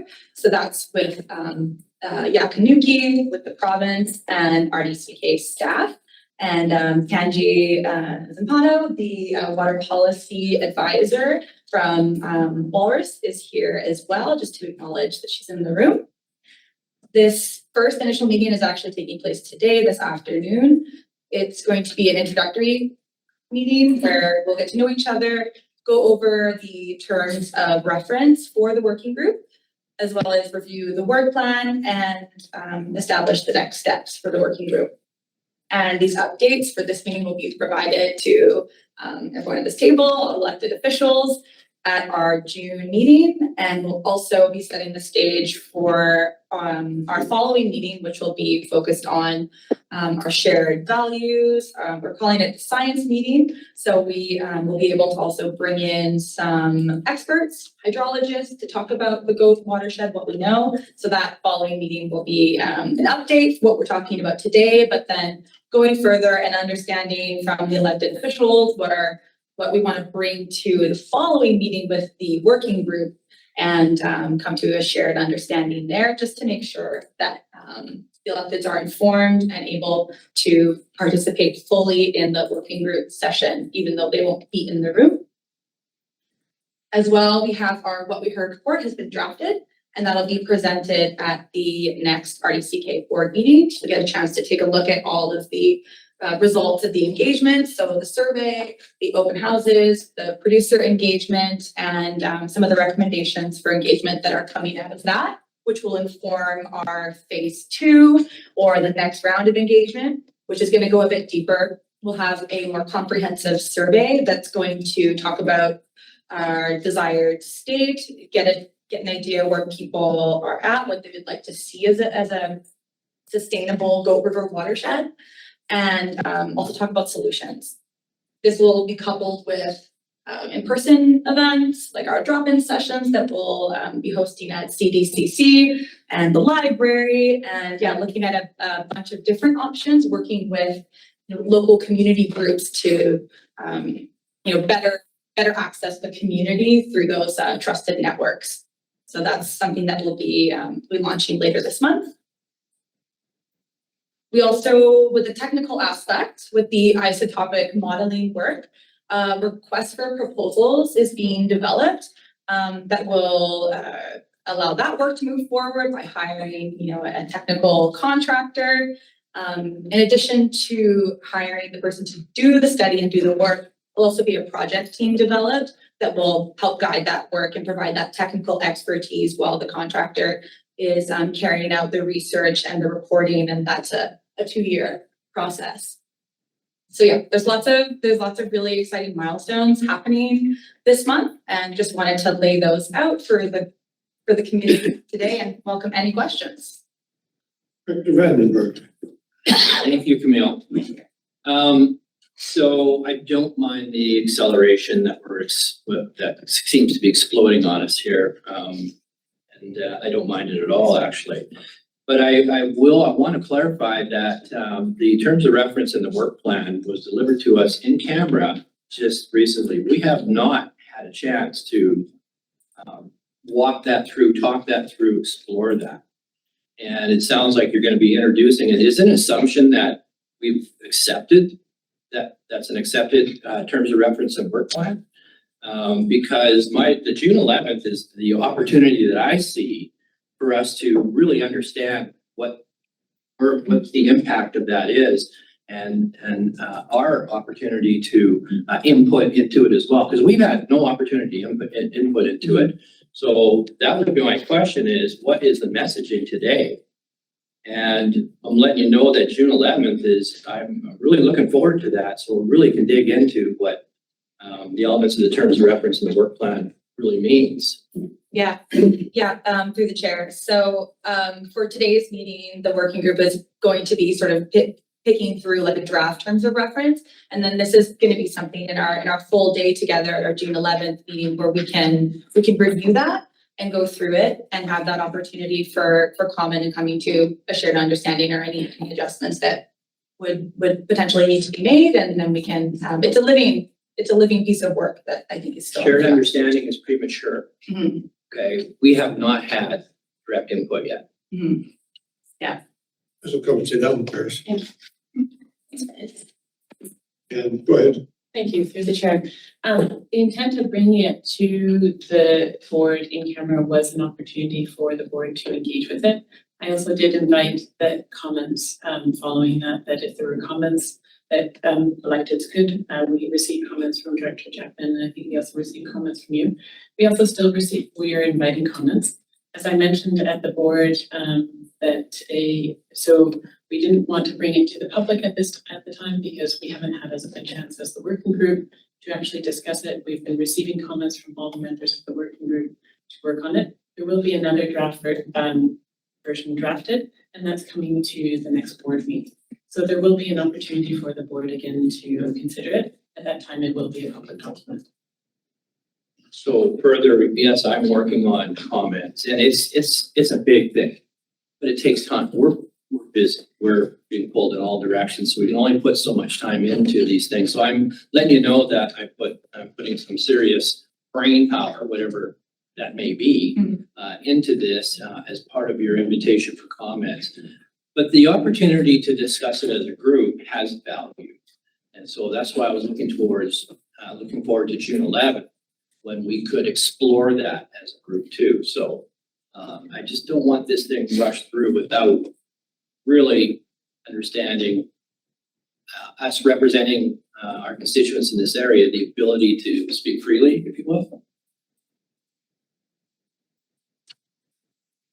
Director Jackman. Yeah, so thanks for the update to the chair. Look forward to June 11th. And I have a draft agenda, I would say, for 6 hours, right? And what I'm wondering is, we need 6 hours, I'm looking for staff, for you guys to update this agenda. I would rather see everything possible in advance as just information for me to read, instead of like, oh, sit down, we're in a classroom, we're gonna tell you what's wrong with this. If it's something I can read, something historical, information, data, just please want that in advance.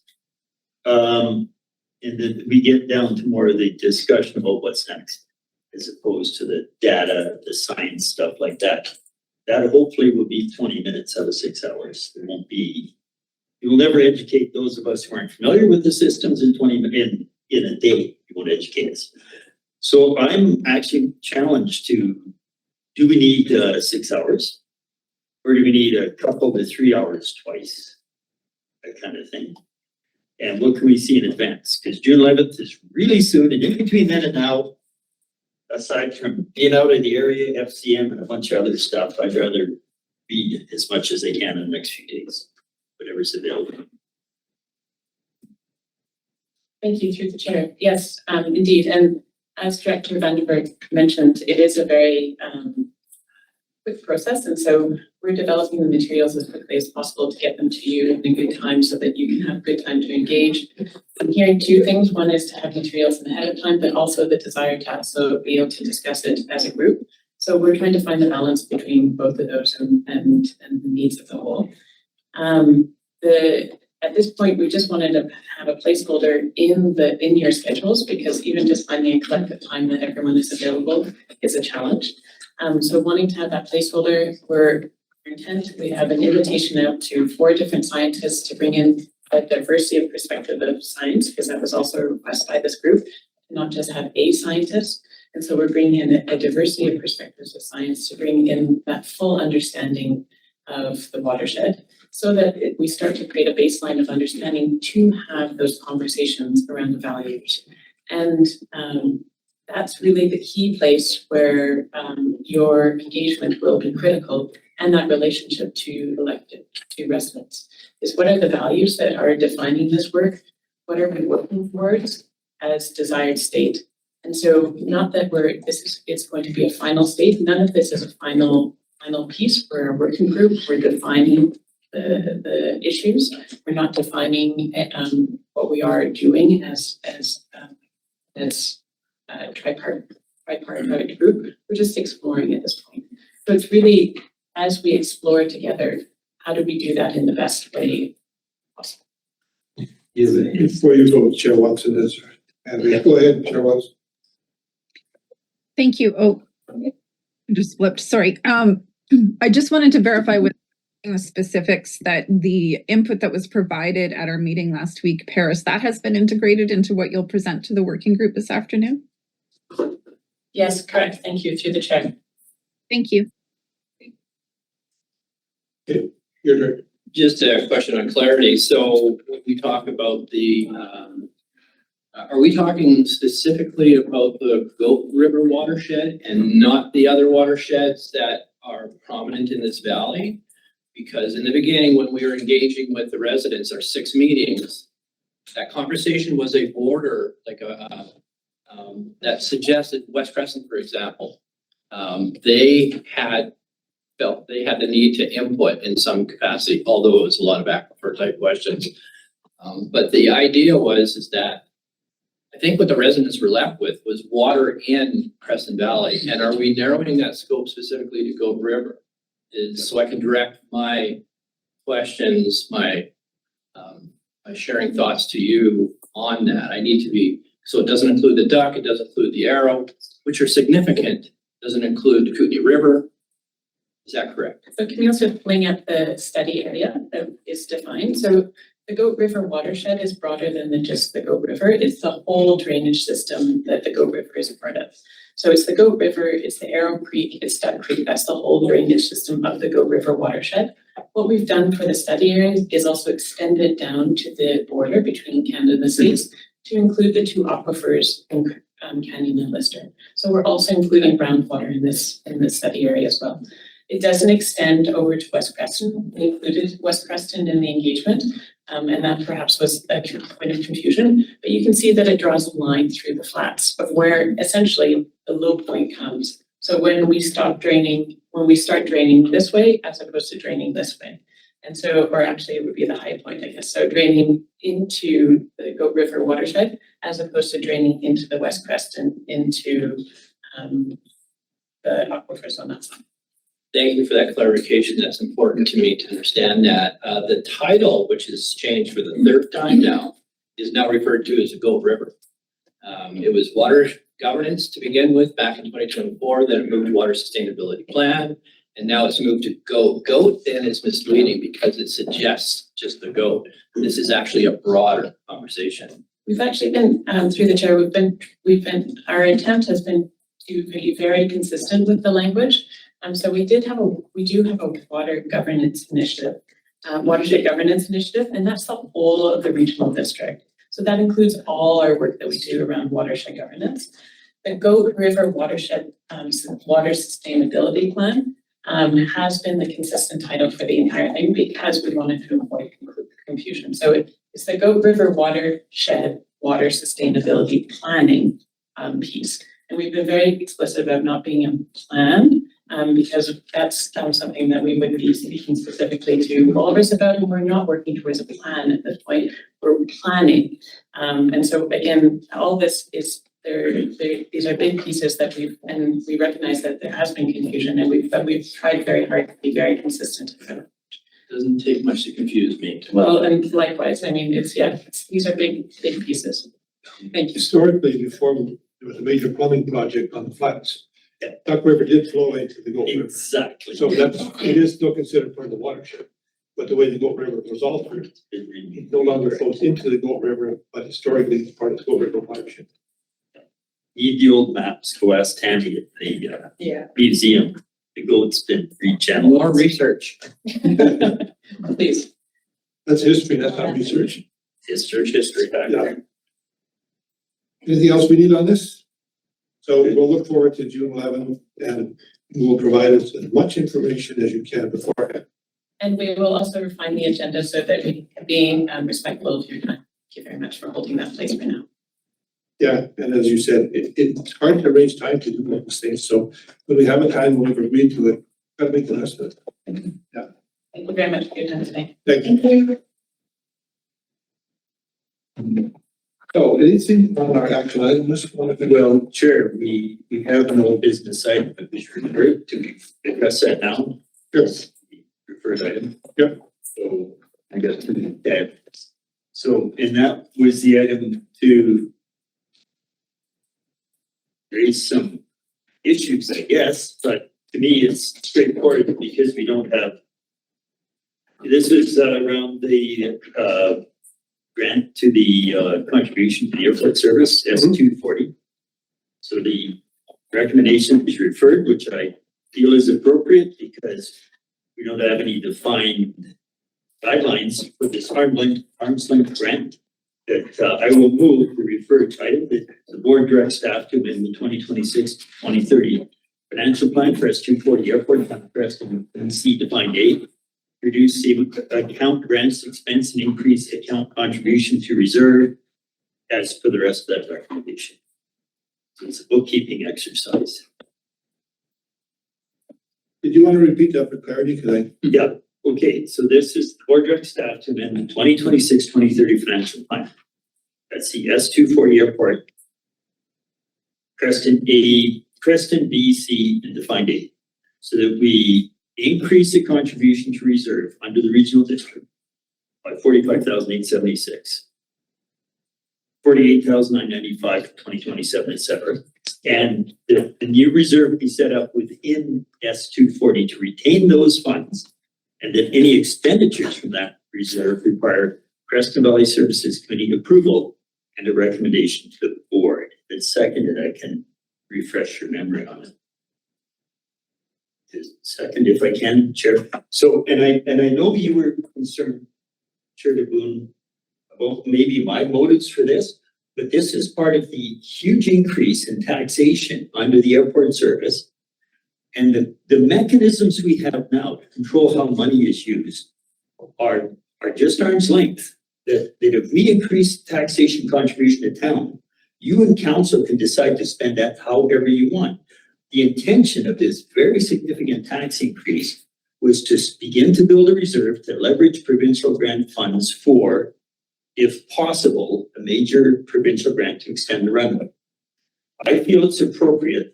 That is a targeted initiative that the regional district hold that in a reserve because we can't move money around the same way town can. Once we give the money to town, you can decide at council, whoever your next council is in a few months, to do something else with that money. And the intention is that because of the amount of the taxation increase, the possible changes in governance and the overall master plan for that site, there's so many other moving parts. To me, it is most appropriate that we're already taxing everybody in the whole combined area additional money, but that just be held in an RDCK reserve until we're ready to know that either we have the runway extension or some other project that we will then move that leveraging money into. So I didn't feel it was in offense against the town and trust, the word was used, trust. I feel it's just procedurally, that's the most appropriate way to show our taxpayers why we took so much more money out of the pocket. We already did. I received my tax bonus. It's already coming out of people's pockets on July 2nd. This is time sensitive. If we don't do this for June board, then by default, the appropriate control on that money is lost. And, I will speak against it and not, it has nothing to do with personalities or anything like that. These are contribution agreements. You want to deviate the way contribution agreements have been set up with the library, with all the other things. The RDCK doesn't hold a bunch of money. They give it to the agency that's actually running it. And this is a similar situation. The town of Creston owns a facility, holds the liability in the facility. We've established a master plan that we want to follow. I think we would agree on what we need to do there. And so, because we as the town staff are administering the entire airport with the society, to me, it just makes sense that we hold the funds. It also makes sense that we agree on how the money's spent. I have no problem with that. But I do think that because of how we administer it, we would prefer the money is held. When the grant is given, give us the whole grant. If you disagree with how the money's spent, we have time to vocalize that. But I would assume that because we are agreeing that there are a bunch of infrastructure things we need to do.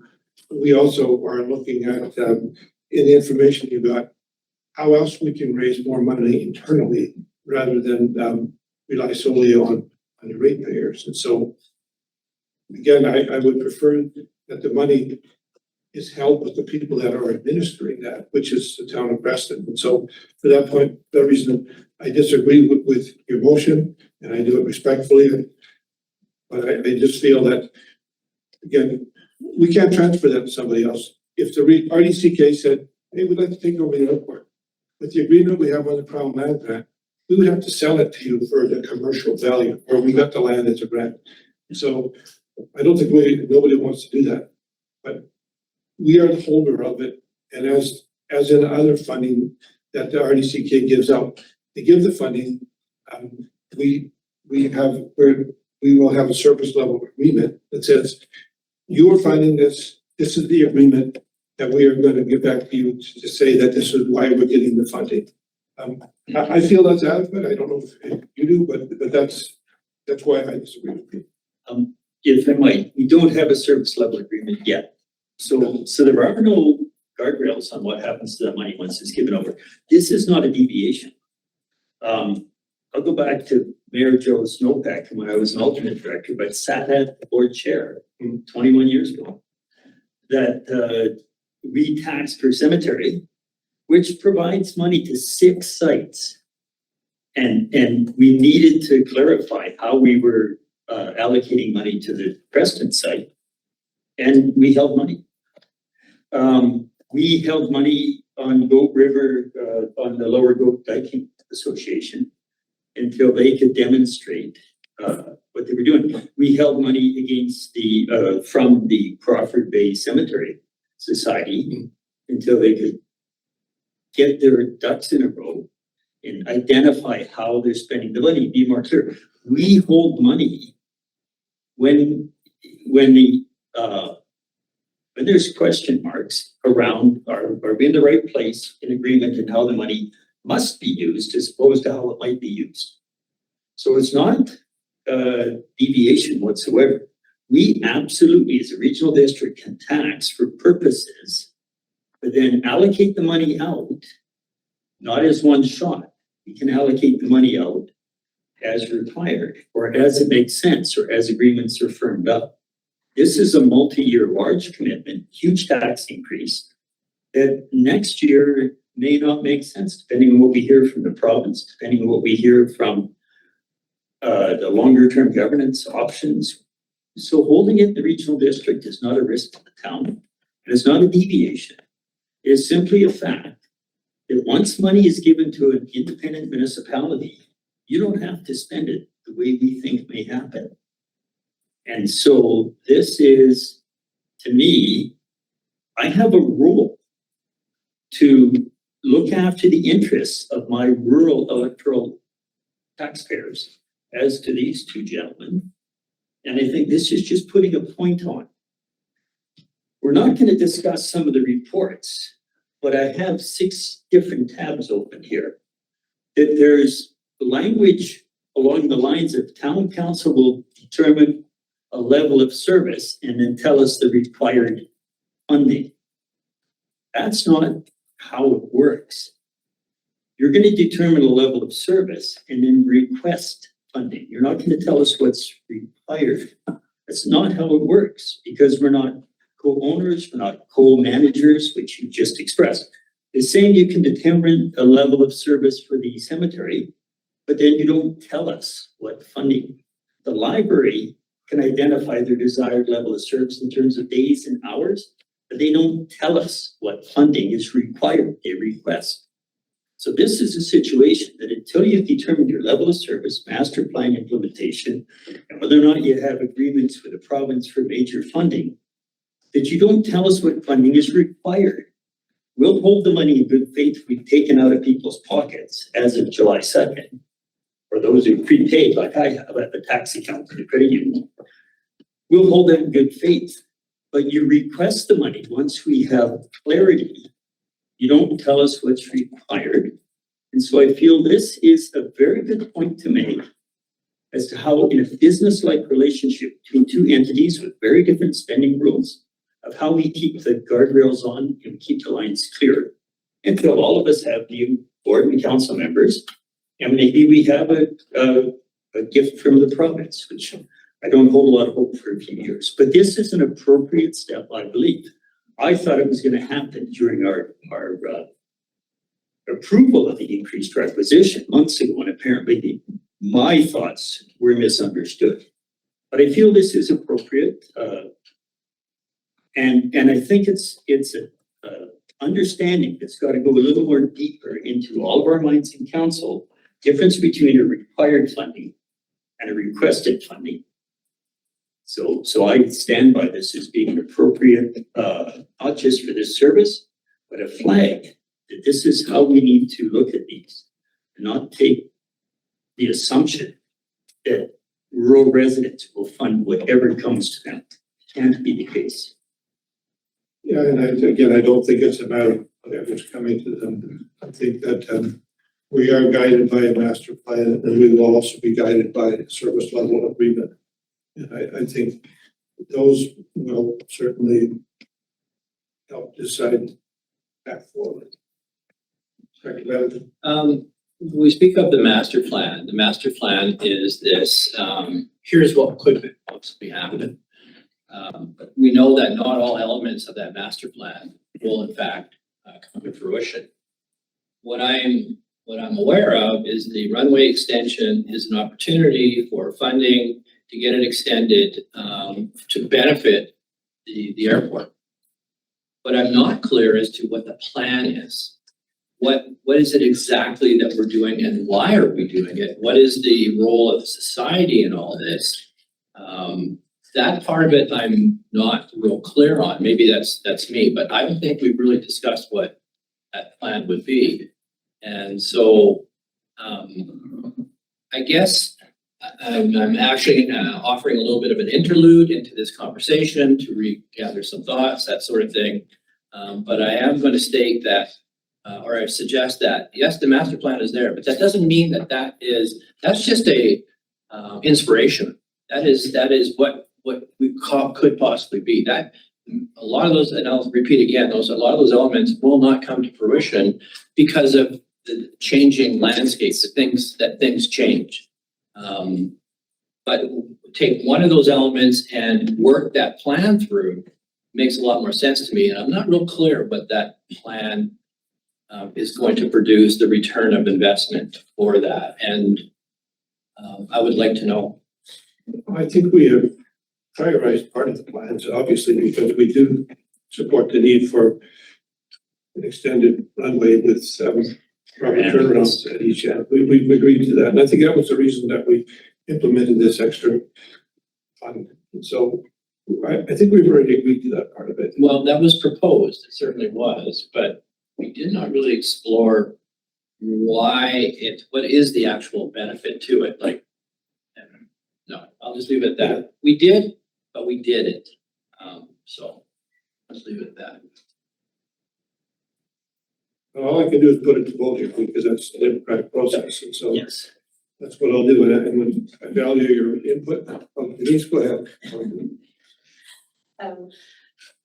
Just to clarify, through the chair, Director Vandenberg, you're talking about the plan of the extensions. You're unclear of the why, the need of the extensions. Is that what you're? Yeah, more specifically, the return on investment. So what are we going to get out of it when we come what is happening right now is that Oh, I won't get the proper names because I don't have it in front of me, but the air ambulance are upgrading their airplanes. And so once that happens, which is going to be happening, it sounds like in the next year, they will not be able to land on the current airport. So that is what how it will benefit our community, is that we will continue to get air ambulance into the airport. So is that documented? Yes, that was in the report. What report? What report? When the Which report report? that came of the reasoning of the extension of the. Where is this report? It came, I believe I saw it here from the town of Creston.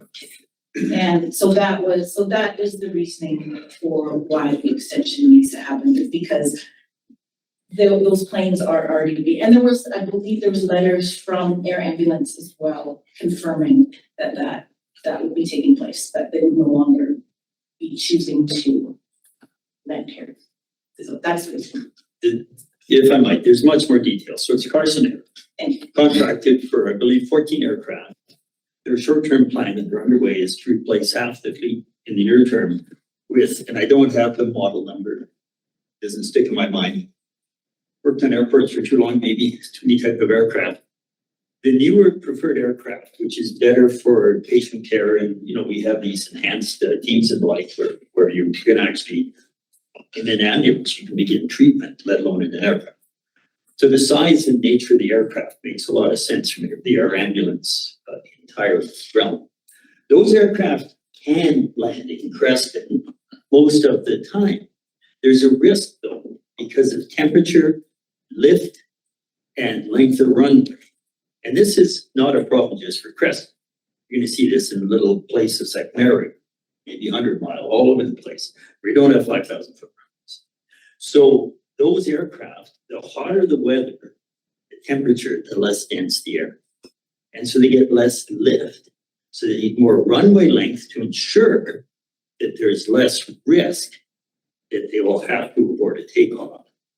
So it's not a can't land.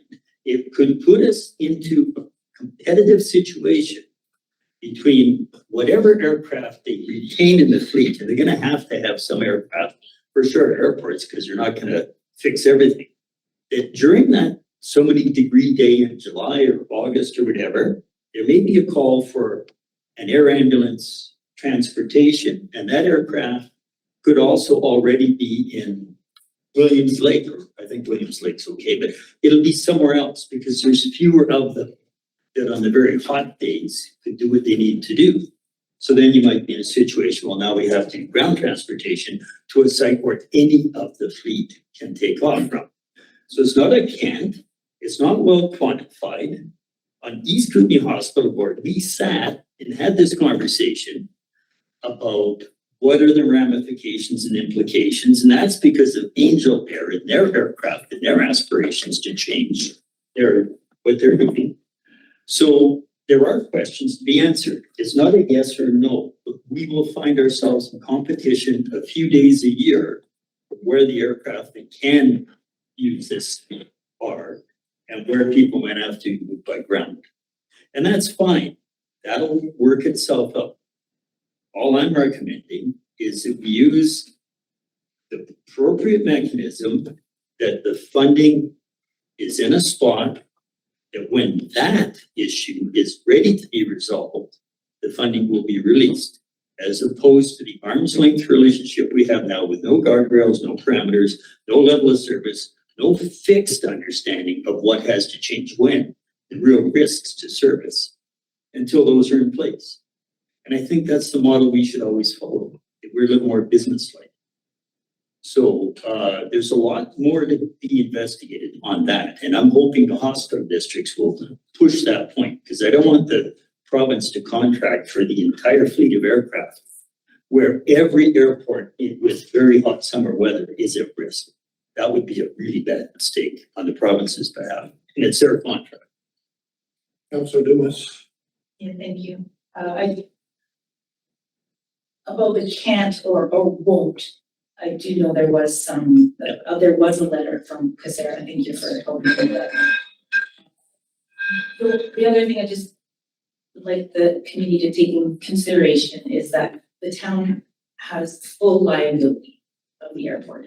And so if the town has to rely on another, the RDCK to make the decisions of when that money can be released, that's a liability to the town. So that's all that I'll have to say about that. Thank you.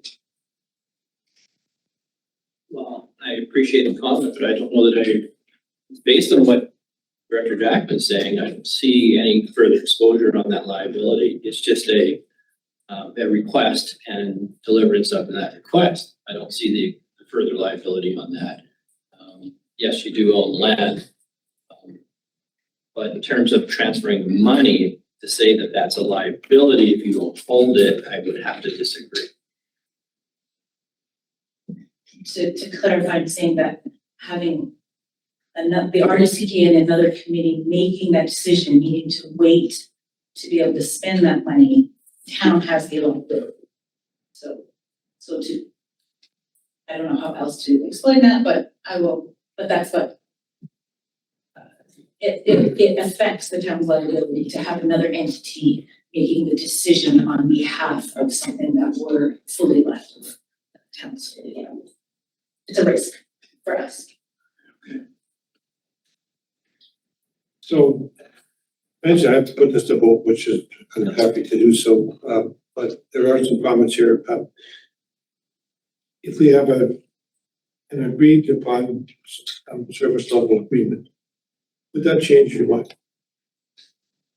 To me, thanks, Chair. Okay, so this is a little bit of a process thing for me. So I'm gonna give another example. In our fire services contract, Window Lake Fire Service, if you read the language, it was an experiment almost, like, let's do better. And we did. Town is doing better, managing and training all the people who provide fire and first responder service way better.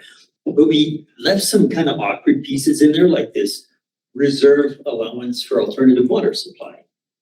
And we're gonna fix it, I hope. We just. In a week or two, I hope we're gonna fix We had that. the motion at the last meeting, Tuesday, that money was that already. But again, that's an example of where that's all it takes to just clarify that we're pulling money from people with a very specific purpose in mind. From regional district perspective, we're locked to that, but the town is not. So we're gonna fix that really quick.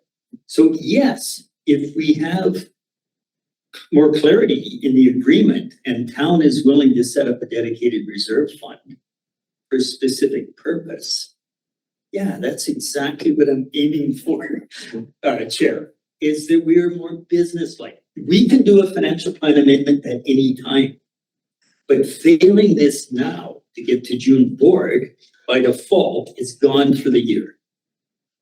So let's hold it, which we can do now. So finance has clear direction, they know what to do.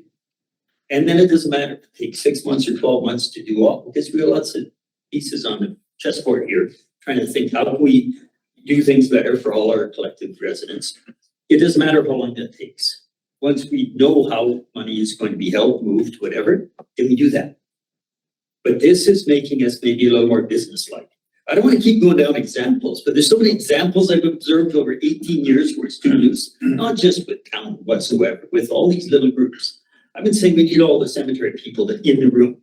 We know all the people that grants for recreation under S242 in the room, the halls. We push money out in a way at arm's length. It could be more business-like. And this is just one situation. We get business-like language in place, then we can move the money at any time, any board meeting between now and whenever. Next budget cycle, this 5-year contribution will be changed by whoever happens to be sitting here. Nothing's in stone either way. It's just we're gonna be more business-like.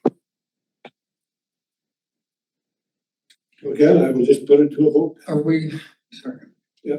Are we able to, you're saying we can't defer this any farther because it's in the budget, we have to own it or? I just through the chair. Divisive. Finance, this doesn't need to be divisive. This is, finance will give us in June a list of all the financial grants that we are prepared to issue as soon as the province gives us the money that they collect on our behalf. They do that in June, so that in July, they don't have to come back and run around in circles with us. They can start cutting the checks. We don't know, Angie left the room, our like provincial rep. We don't know when they're gonna give us the money, a couple of weeks, a month. But then finance can get on with it. So all of our little systems that are waiting for money from us, all of our little calls, they'll start getting their checks. So it is the board meeting in a few weeks that will create that list. I want that list to have the full amount plus whatever inflation that Airport Society, we roll to town rolls, however they manage it. That's there, that'll be given. This additional amount will just be set aside until we're in a more business-like relationship. But all the other money will go ahead, but staff needs that in June. Because finance has a lot of checks to cut and a lot of organizations hungry for their annual funding. They want to see that money ASAP. And they don't want us to be holding that up in July. We will do that in June in a few weeks. That's the time sensitivity, and CEO expressed that last time we joined this. Anyway, all the vote, as you know, I'm opposed to it. All in favor? In favor? And opposed? We're having a pass. No, if then it fails, and we will move all the money to town. It's not a majority pass. It fails, you will get all the money. I will be looking very aggressively to see the town make a written commitment to us that this isn't just money for whatever. And we will be more businesslike on several fronts. And we can't just casually pass money the way we've been doing in the past. So I will put this on my agenda to make sure that all of our rural representatives understand what we're doing and why. And then it's not just because what'll happen in June, we will sanction you getting all the money regardless of how you spend it. That's the reality of life. You have that power as council to do what you want. And you've already shown us that